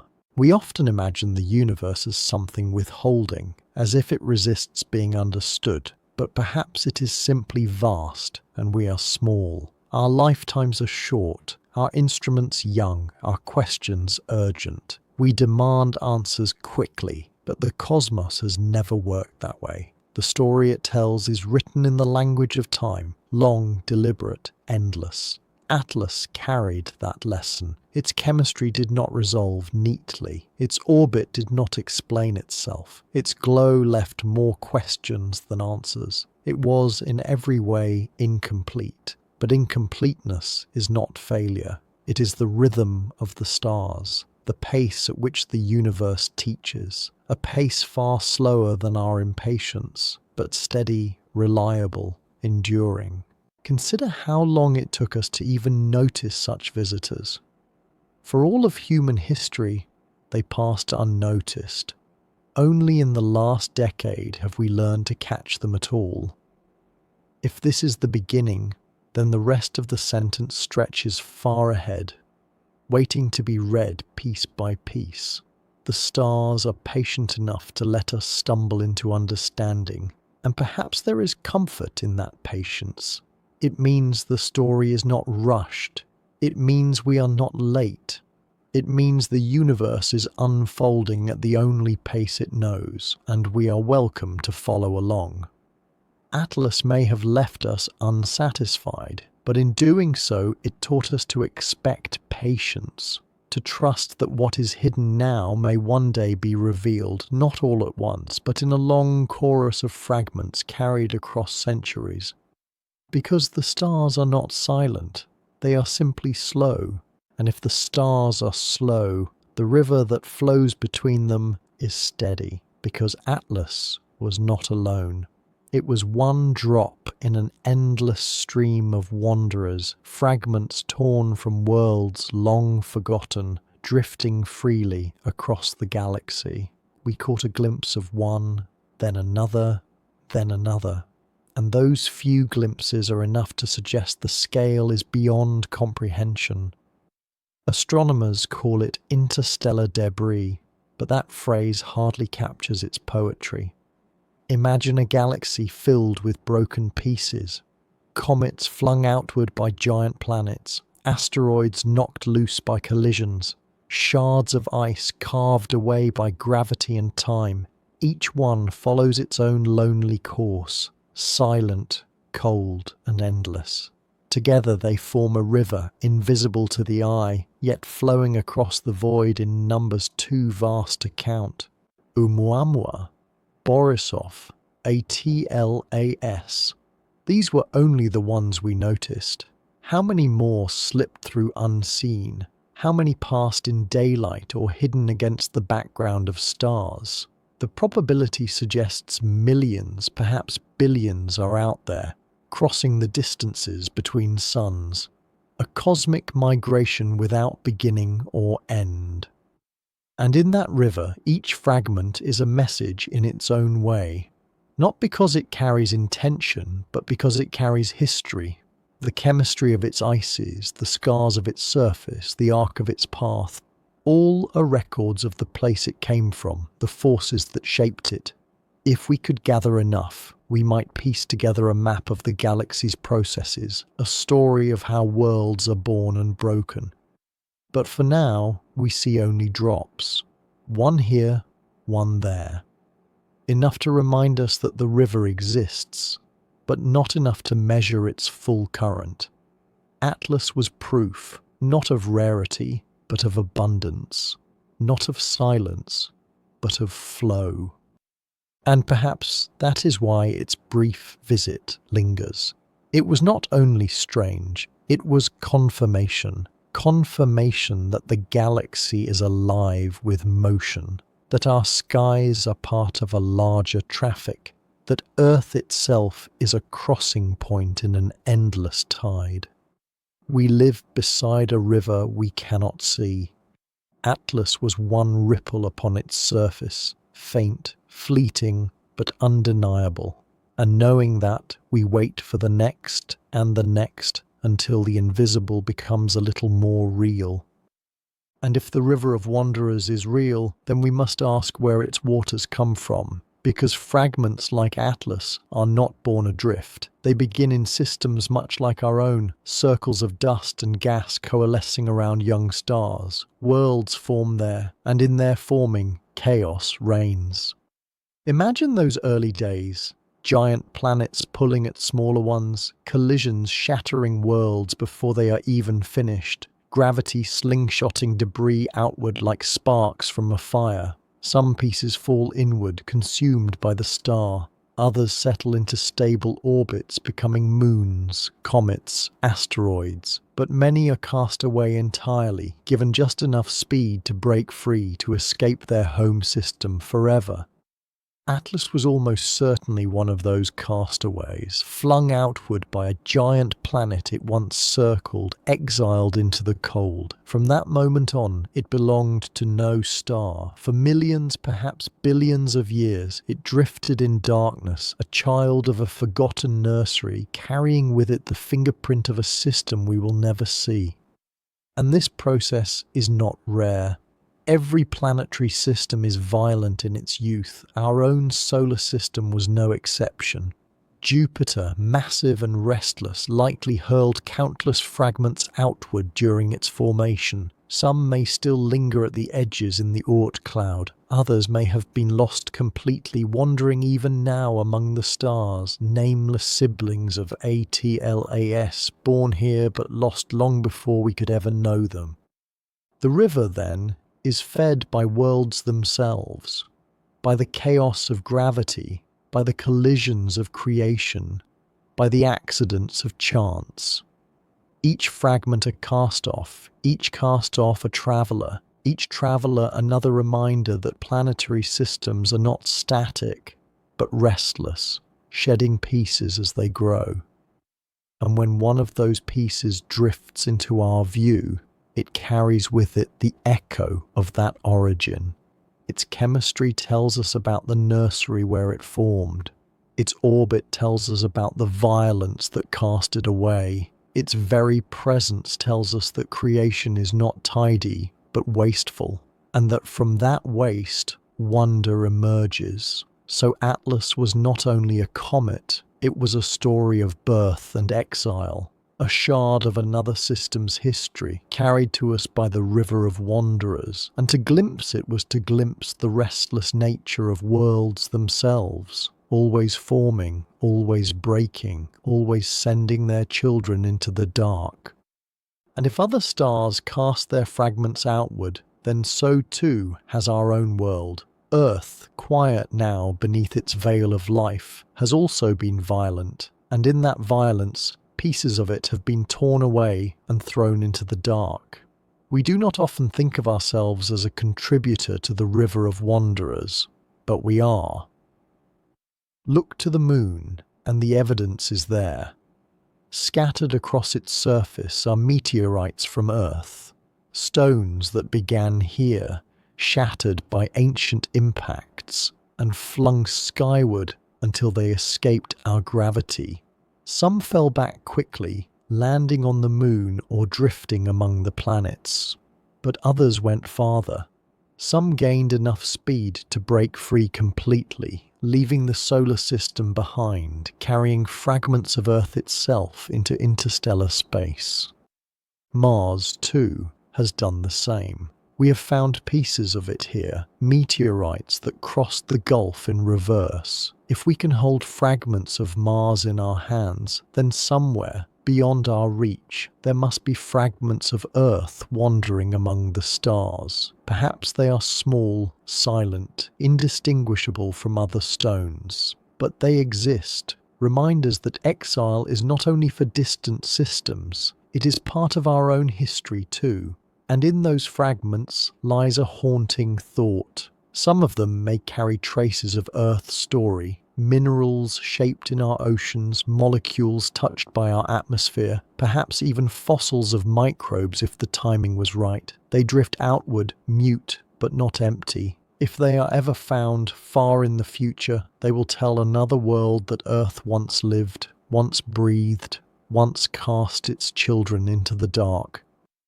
We think of Atlas as a messenger from elsewhere, and it was, but it also reminds us that we send messengers too. Not deliberate ones like our radio signals or spacecraft, but accidental, born of chaos and chance. The river of wanderers flows both ways. We receive, but we also give. And perhaps, somewhere out there, a faint smudge of light is passing through another system right now. A fragment of Earth, unnoticed, carrying with it a silent record of who we were. If Atlas was a story for us, then one day, one of our ghosts may be a story for someone else. And once we admit that fragments can travel between stars, another thought emerges, one that lingers at the edge of science and imagination. If rocks and ice can drift so easily, then why not something more? Why not a craft, a probe, a scout deliberately sent to wander as Atlas did, silent but purposeful? This is where the SETI lens enters, the perspective shaped by the search for extraterrestrial intelligence. Most days, SETI is about listening, radio telescopes scanning for signals, lasers tuned to detect pulses from distant civilizations. But in recent years, a new branch has grown alongside the old. Instead of asking, are they sending messages? Some ask, what if they are sending objects? Oumuamua stirred this line of thought first. Its strange acceleration, its lack of a comet's tail, its elongated shape, all raised whispers of design. Borisov, more ordinary, pulled us back toward comfort, and then Atlas arrived, carrying chemistry that didn't belong, slipping past before we could study it. The cycle began again, science offering natural explanations, imagination suggesting more. To be clear, no evidence of artificial origin was found. Atlas behaved like a comet in many ways. It vented gas, it glowed faintly, It followed physics. But the very act of wondering says something important about us. We cannot help but ask. We cannot stop applying the SETI lens, tilting our perspective just enough to wonder if what looks natural might in fact be intentional. And perhaps that instinct is not misplaced. If life arises elsewhere, if intelligence endures long enough, then sending probes may be more efficient than sending signals. A fragment can wander for millions of years, carrying instruments or archives. It needs no fuel, no constant power, only time and patience, and the chance that one day it will cross into another system as Atlas crossed into ours. Whether or not ATLAS was such a thing is unlikely, but the fact that we ask, the fact that it provokes this thought, is part of its meaning. It shows us how thin the line is between science and story, between data and imagination. It shows us that the sky is not only a place of answers, but also of invitations to wonder. Atlas was probably only ice and dust, and yet through the SETI lens, it became something more. A reminder that the possibility of company is never far from our minds. And perhaps that is the danger hidden inside our wonder, that in searching the skies, we often end up finding only ourselves. Atlas was a comet, a fragment, a silent traveler. Yet the moment it appeared, we imagined it as messenger, as scout, as something watching us in return. We projected our hopes and our fears onto a smudge of light, painting it with meanings it never carried. This instinct is ancient. When early humans looked at constellations, they drew hunters, beasts, and gods. Not because the stars truly held those shapes, but because our minds are built to connect dots into stories. It is the same impulse that lets us recognize faces in clouds, voices in the wind, signals in the static. We are pattern seekers, and the unknown is the largest canvas we have. With Oumuamua, we imagined sails and engines. With Borisov, we sighed with relief at its normalcy. With Atlas, we saw precision in its path, intention in its chemistry, timing in its arrival. Each case revealed less about the objects themselves and more about us. Our longing for connection, our suspicion of silence, our refusal to believe that we are irrelevant in the vast theatre of the cosmos. This is not foolishness. Projection is part of how we learn. By imagining possibilities, we stretch the boundaries of science. Some speculations fall away, others spark new research, and a few lead to breakthroughs we could never have reached otherwise. Wonder, even when misguided, is a tool. It pushes us beyond what we can prove, but it carries risk. If we project too much, we lose clarity. We start to see intention in coincidence, design in randomness, messages in silence. We risk confusing our reflection with reality. Atlas was strange, yes, but its strangeness does not make it ours. It does not make it about us. And so the challenge is balance. To wonder, but not to assume. To imagine, but not to declare. To recognize that while the unknown is a mirror, it is also a mystery in its own right.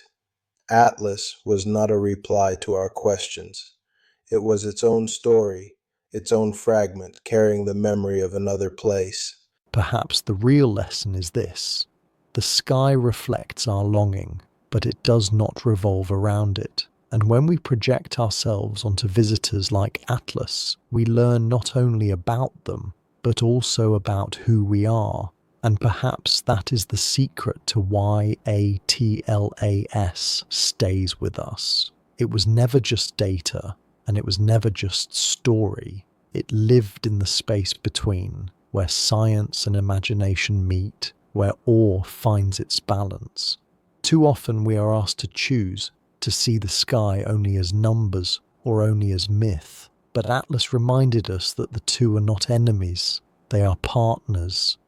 Science gave us the orbit, the speed, the chemistry.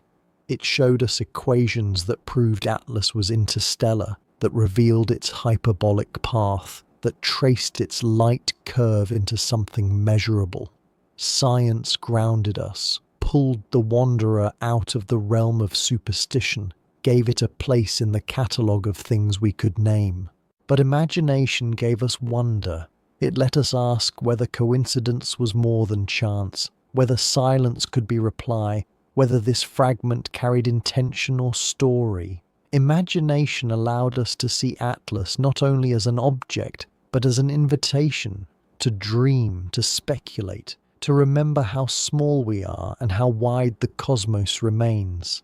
Neither alone would have been enough. Science without wonder turns the night sky into a ledger of measurements, precise but lifeless. Wonder without science drifts untethered, a story without anchor. Together they create awe, the feeling of being both grounded and lifted at once, humbled by what we know and awakened by all we do not. Atlas gave us that feeling. For astronomers, it was a data set to pass. For dreamers, it was a messenger to ponder. For everyone who looked upward, it was a reminder that truth and beauty need not be separated. A comet can be both a fact and a story, both a measurement and a mystery. And silence becomes even more haunting when paired with timing, because Atlas did not appear in some forgotten century when the skies were mapped by candlelight and memory. It arrived now, in our moment, when humanity has both the hunger and the tools to notice. The coincidence of timing makes its passage feel heavier than chance. For billions of years, ATLAS wandered unseen. Countless times it must have crossed the orbits of stars and planets that lacked watchers capable of recognizing it. Yet when it entered our solar system, it did so at a moment when telescopes scanned nightly, when data flowed instantly across continents, when the faintest smudge could become global news within hours. Why now? Why us? The rational answer is probability. With modern surveys covering wider swaths of sky, more interstellar objects are bound to be found. What seems like miraculous timing is simply the effect of sharper eyes and persistent scanning. Atlas was no different than the countless others before it, except that we happened to be ready when it passed. And yet, we cannot help but feel the weight of coincidence. It arrived not in the quiet 1800s, nor in the distracted centuries before, but in the early 21st century, a time when we are just beginning to wrestle with our place in the cosmos, a time when we send probes outward, beam signals into the dark, debate the wisdom of listening and shouting at once. Atlas brushed past us as though to say, yes, now is the time to wander. This is projection, of course. But projection does not make the moment less meaningful. What matters is how the coincidence shaped us, how it stirred questions, sharpened vigilance, deepened both science and story. The visitor's timing may have been random, but our response was not. We were ready to see it, ready to fold it into our narrative of exploration. And so the coincidence becomes part of the story itself. Whether chance or pattern, the fact remains. Atlas came when we could see, and it left us changed. The universe offered no explanation, but the timing alone was enough to make its silence feel louder, its presence feel more profound. Perhaps that is how wonder works, not in answers, but in moments. And Atlas's moment was ours.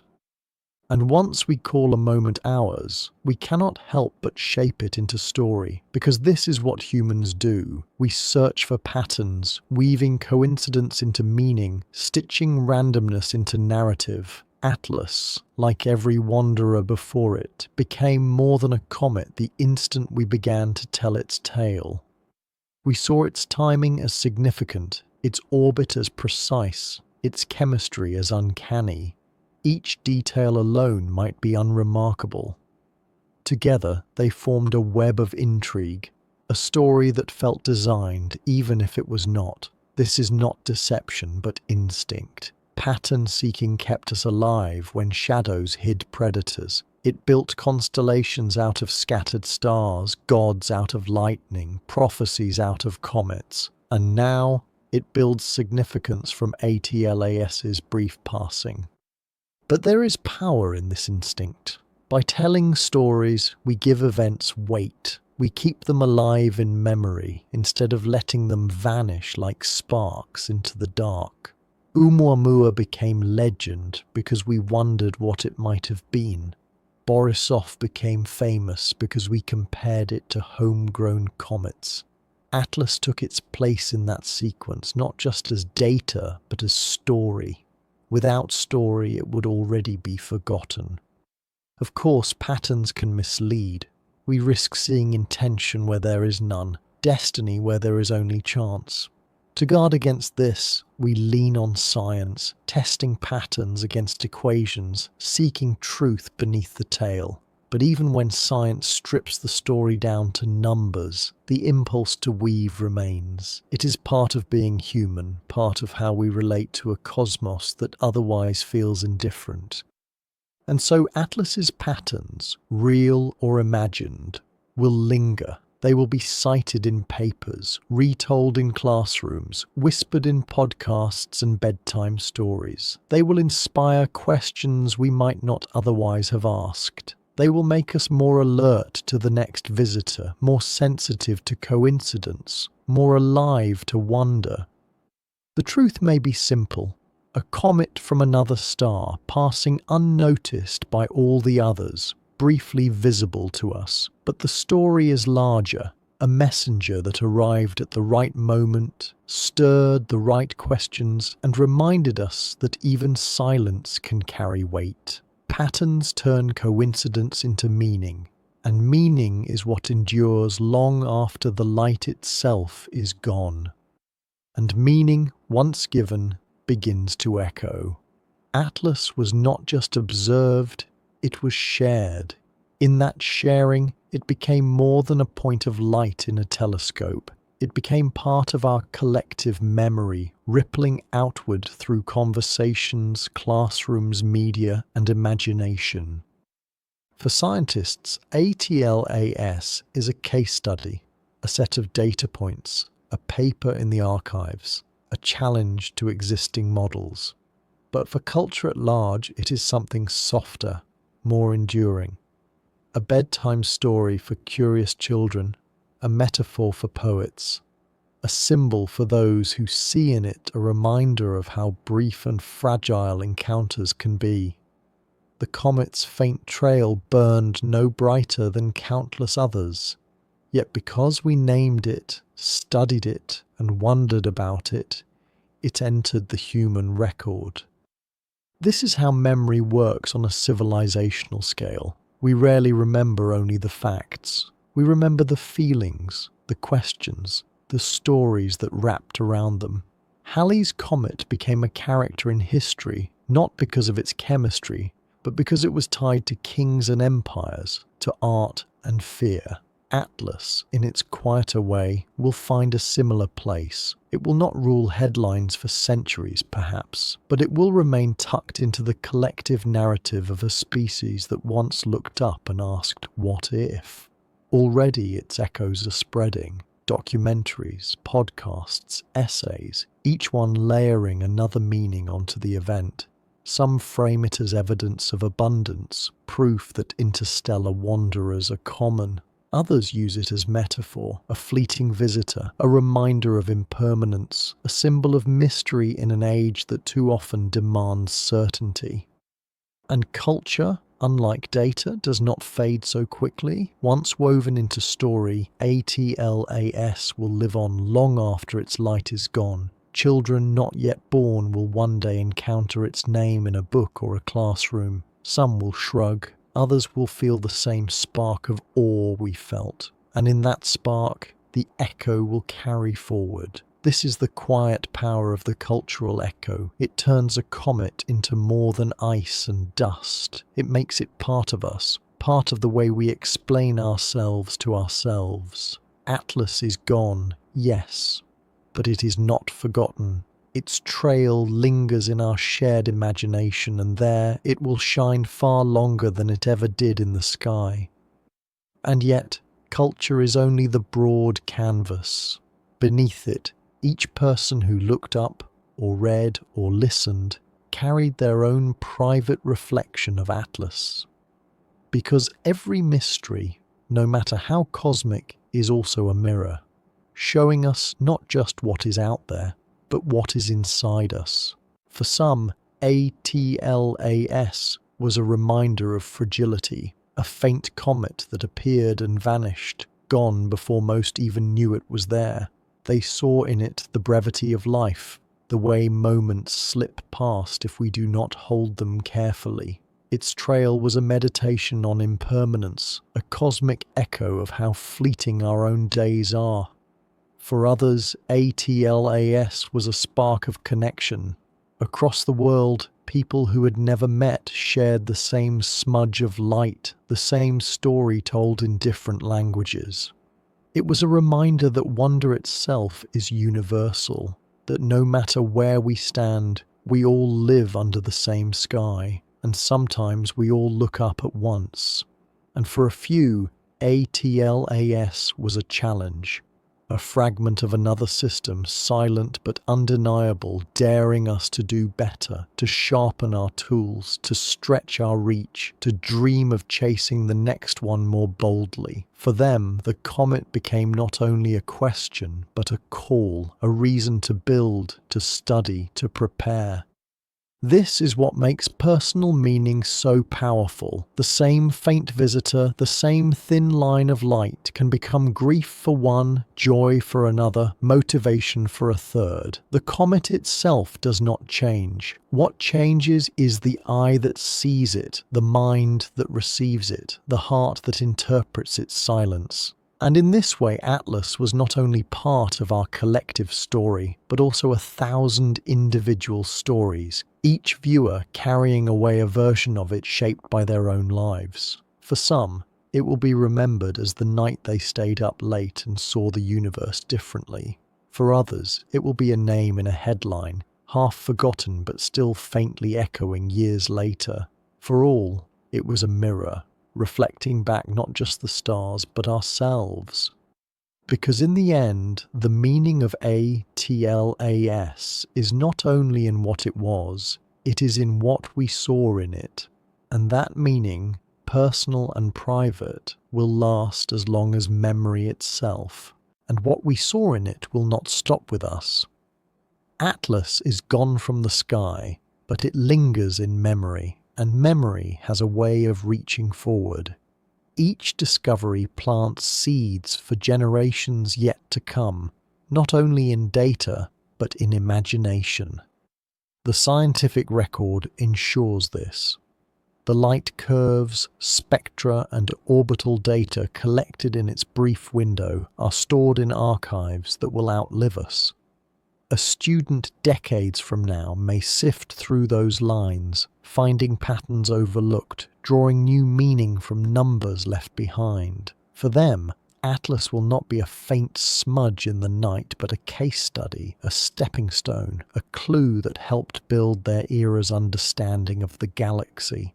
But the long memory is not only scientific, it is also cultural. Atlas will echo in books and classrooms, in quiet retellings and imaginative reimaginings. Some future writer may use it as metaphor for love or loss. Some teacher may speak its name while explaining orbital mechanics. Some child, hearing that story, may carry the spark forward, dreaming of telescopes or spacecraft that will one day do what we could not. This is how moments grow larger than themselves. They ripple outward, not only as facts, but as stories that inspire action. Halley's Comet was painted, feared, recorded in chronicles that carried its memory across centuries. Atlas, though subtler, may do the same. It will live in the continuity of human curiosity, in the way we build one discovery atop another.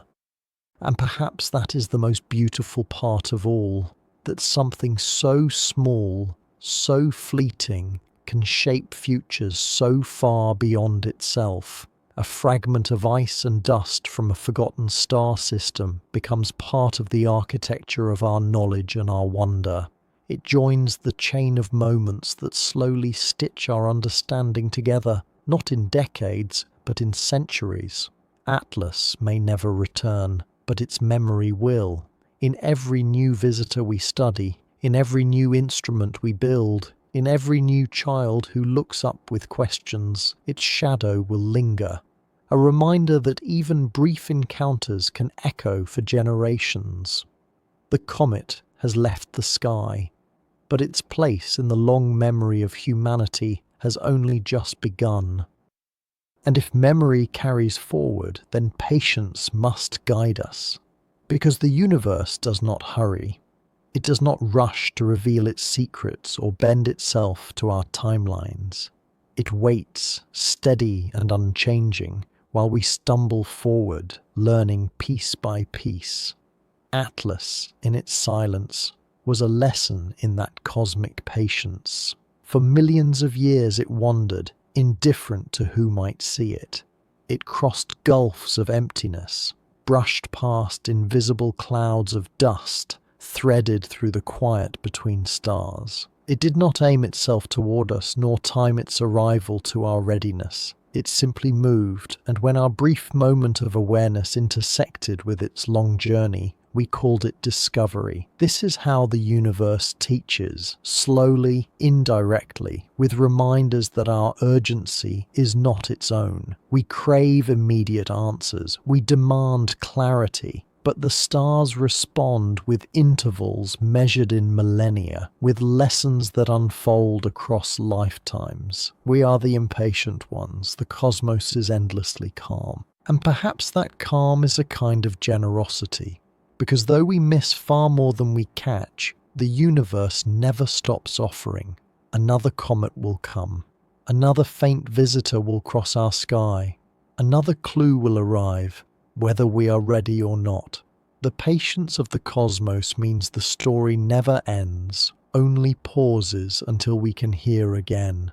Atlas's vanishing felt abrupt to us, but to the universe it was nothing, a continuation of motion, one more fragment among countless others. Its silence was not indifference, but inevitability, and in that inevitability there is comfort. We do not have to rush to understand everything now. The river of wanderers will flow long after us. The stars will keep their rhythm. The mysteries will wait.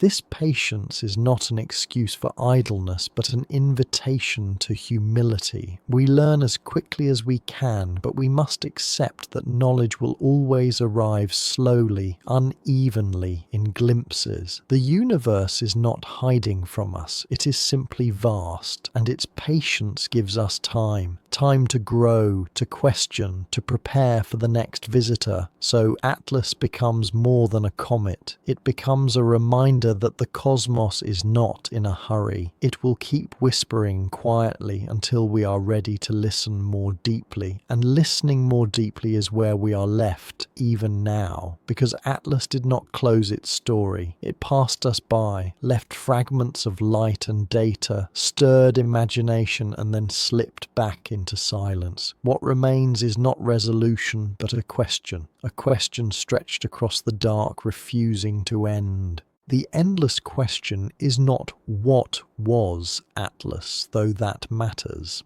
It is not even where did it come from, though we still wonder. The deeper question is why these fragments strike us so profoundly. Why do faint smudges of light make us restless? Why does the possibility of meaning cling so tightly to silence? Why do we keep looking upward, certain that in the unknown something vital waits for us? Atlas left us without answers, but perhaps that is the point. It reminded us that wonder is not about closure, it is about openness, about living inside questions large enough to outlast us. The comet itself was small, unremarkable compared to galaxies and stars, but its gift was perspective. It showed us how brief we are, how vast the river of wanderers is, how much mystery still lingers just beyond sight. And in that perspective, there is peace, to know that not everything needs to be solved tonight, to rest in the awareness that discovery is not a single event but a long unfolding, to realize that the universe will keep offering us visitors one after another as long as we are here to notice them. The endless question does not exhaust us, it sustains us. It is the reason we build telescopes, the reason we tell stories, the reason we look into the dark with equal parts fear and hope. Each visitor leaves behind not certainty but momentum, a gentle push toward the next horizon. So Atlas drifts away, carrying its secrets with it. We remain here, under the same sky, listening, waiting, imagining. The story is unfinished, and maybe it always will be, but in that unfinishedness lies the beauty, a lullaby of wonder that does not end, but carries us gently into the night. And as you rest now, perhaps let Atlas's trail remind you of this, that sometimes the most powerful gift is not the answer, but the question that lingers, a question wide enough to dream inside, endless enough to hold you as you drift towards sleep.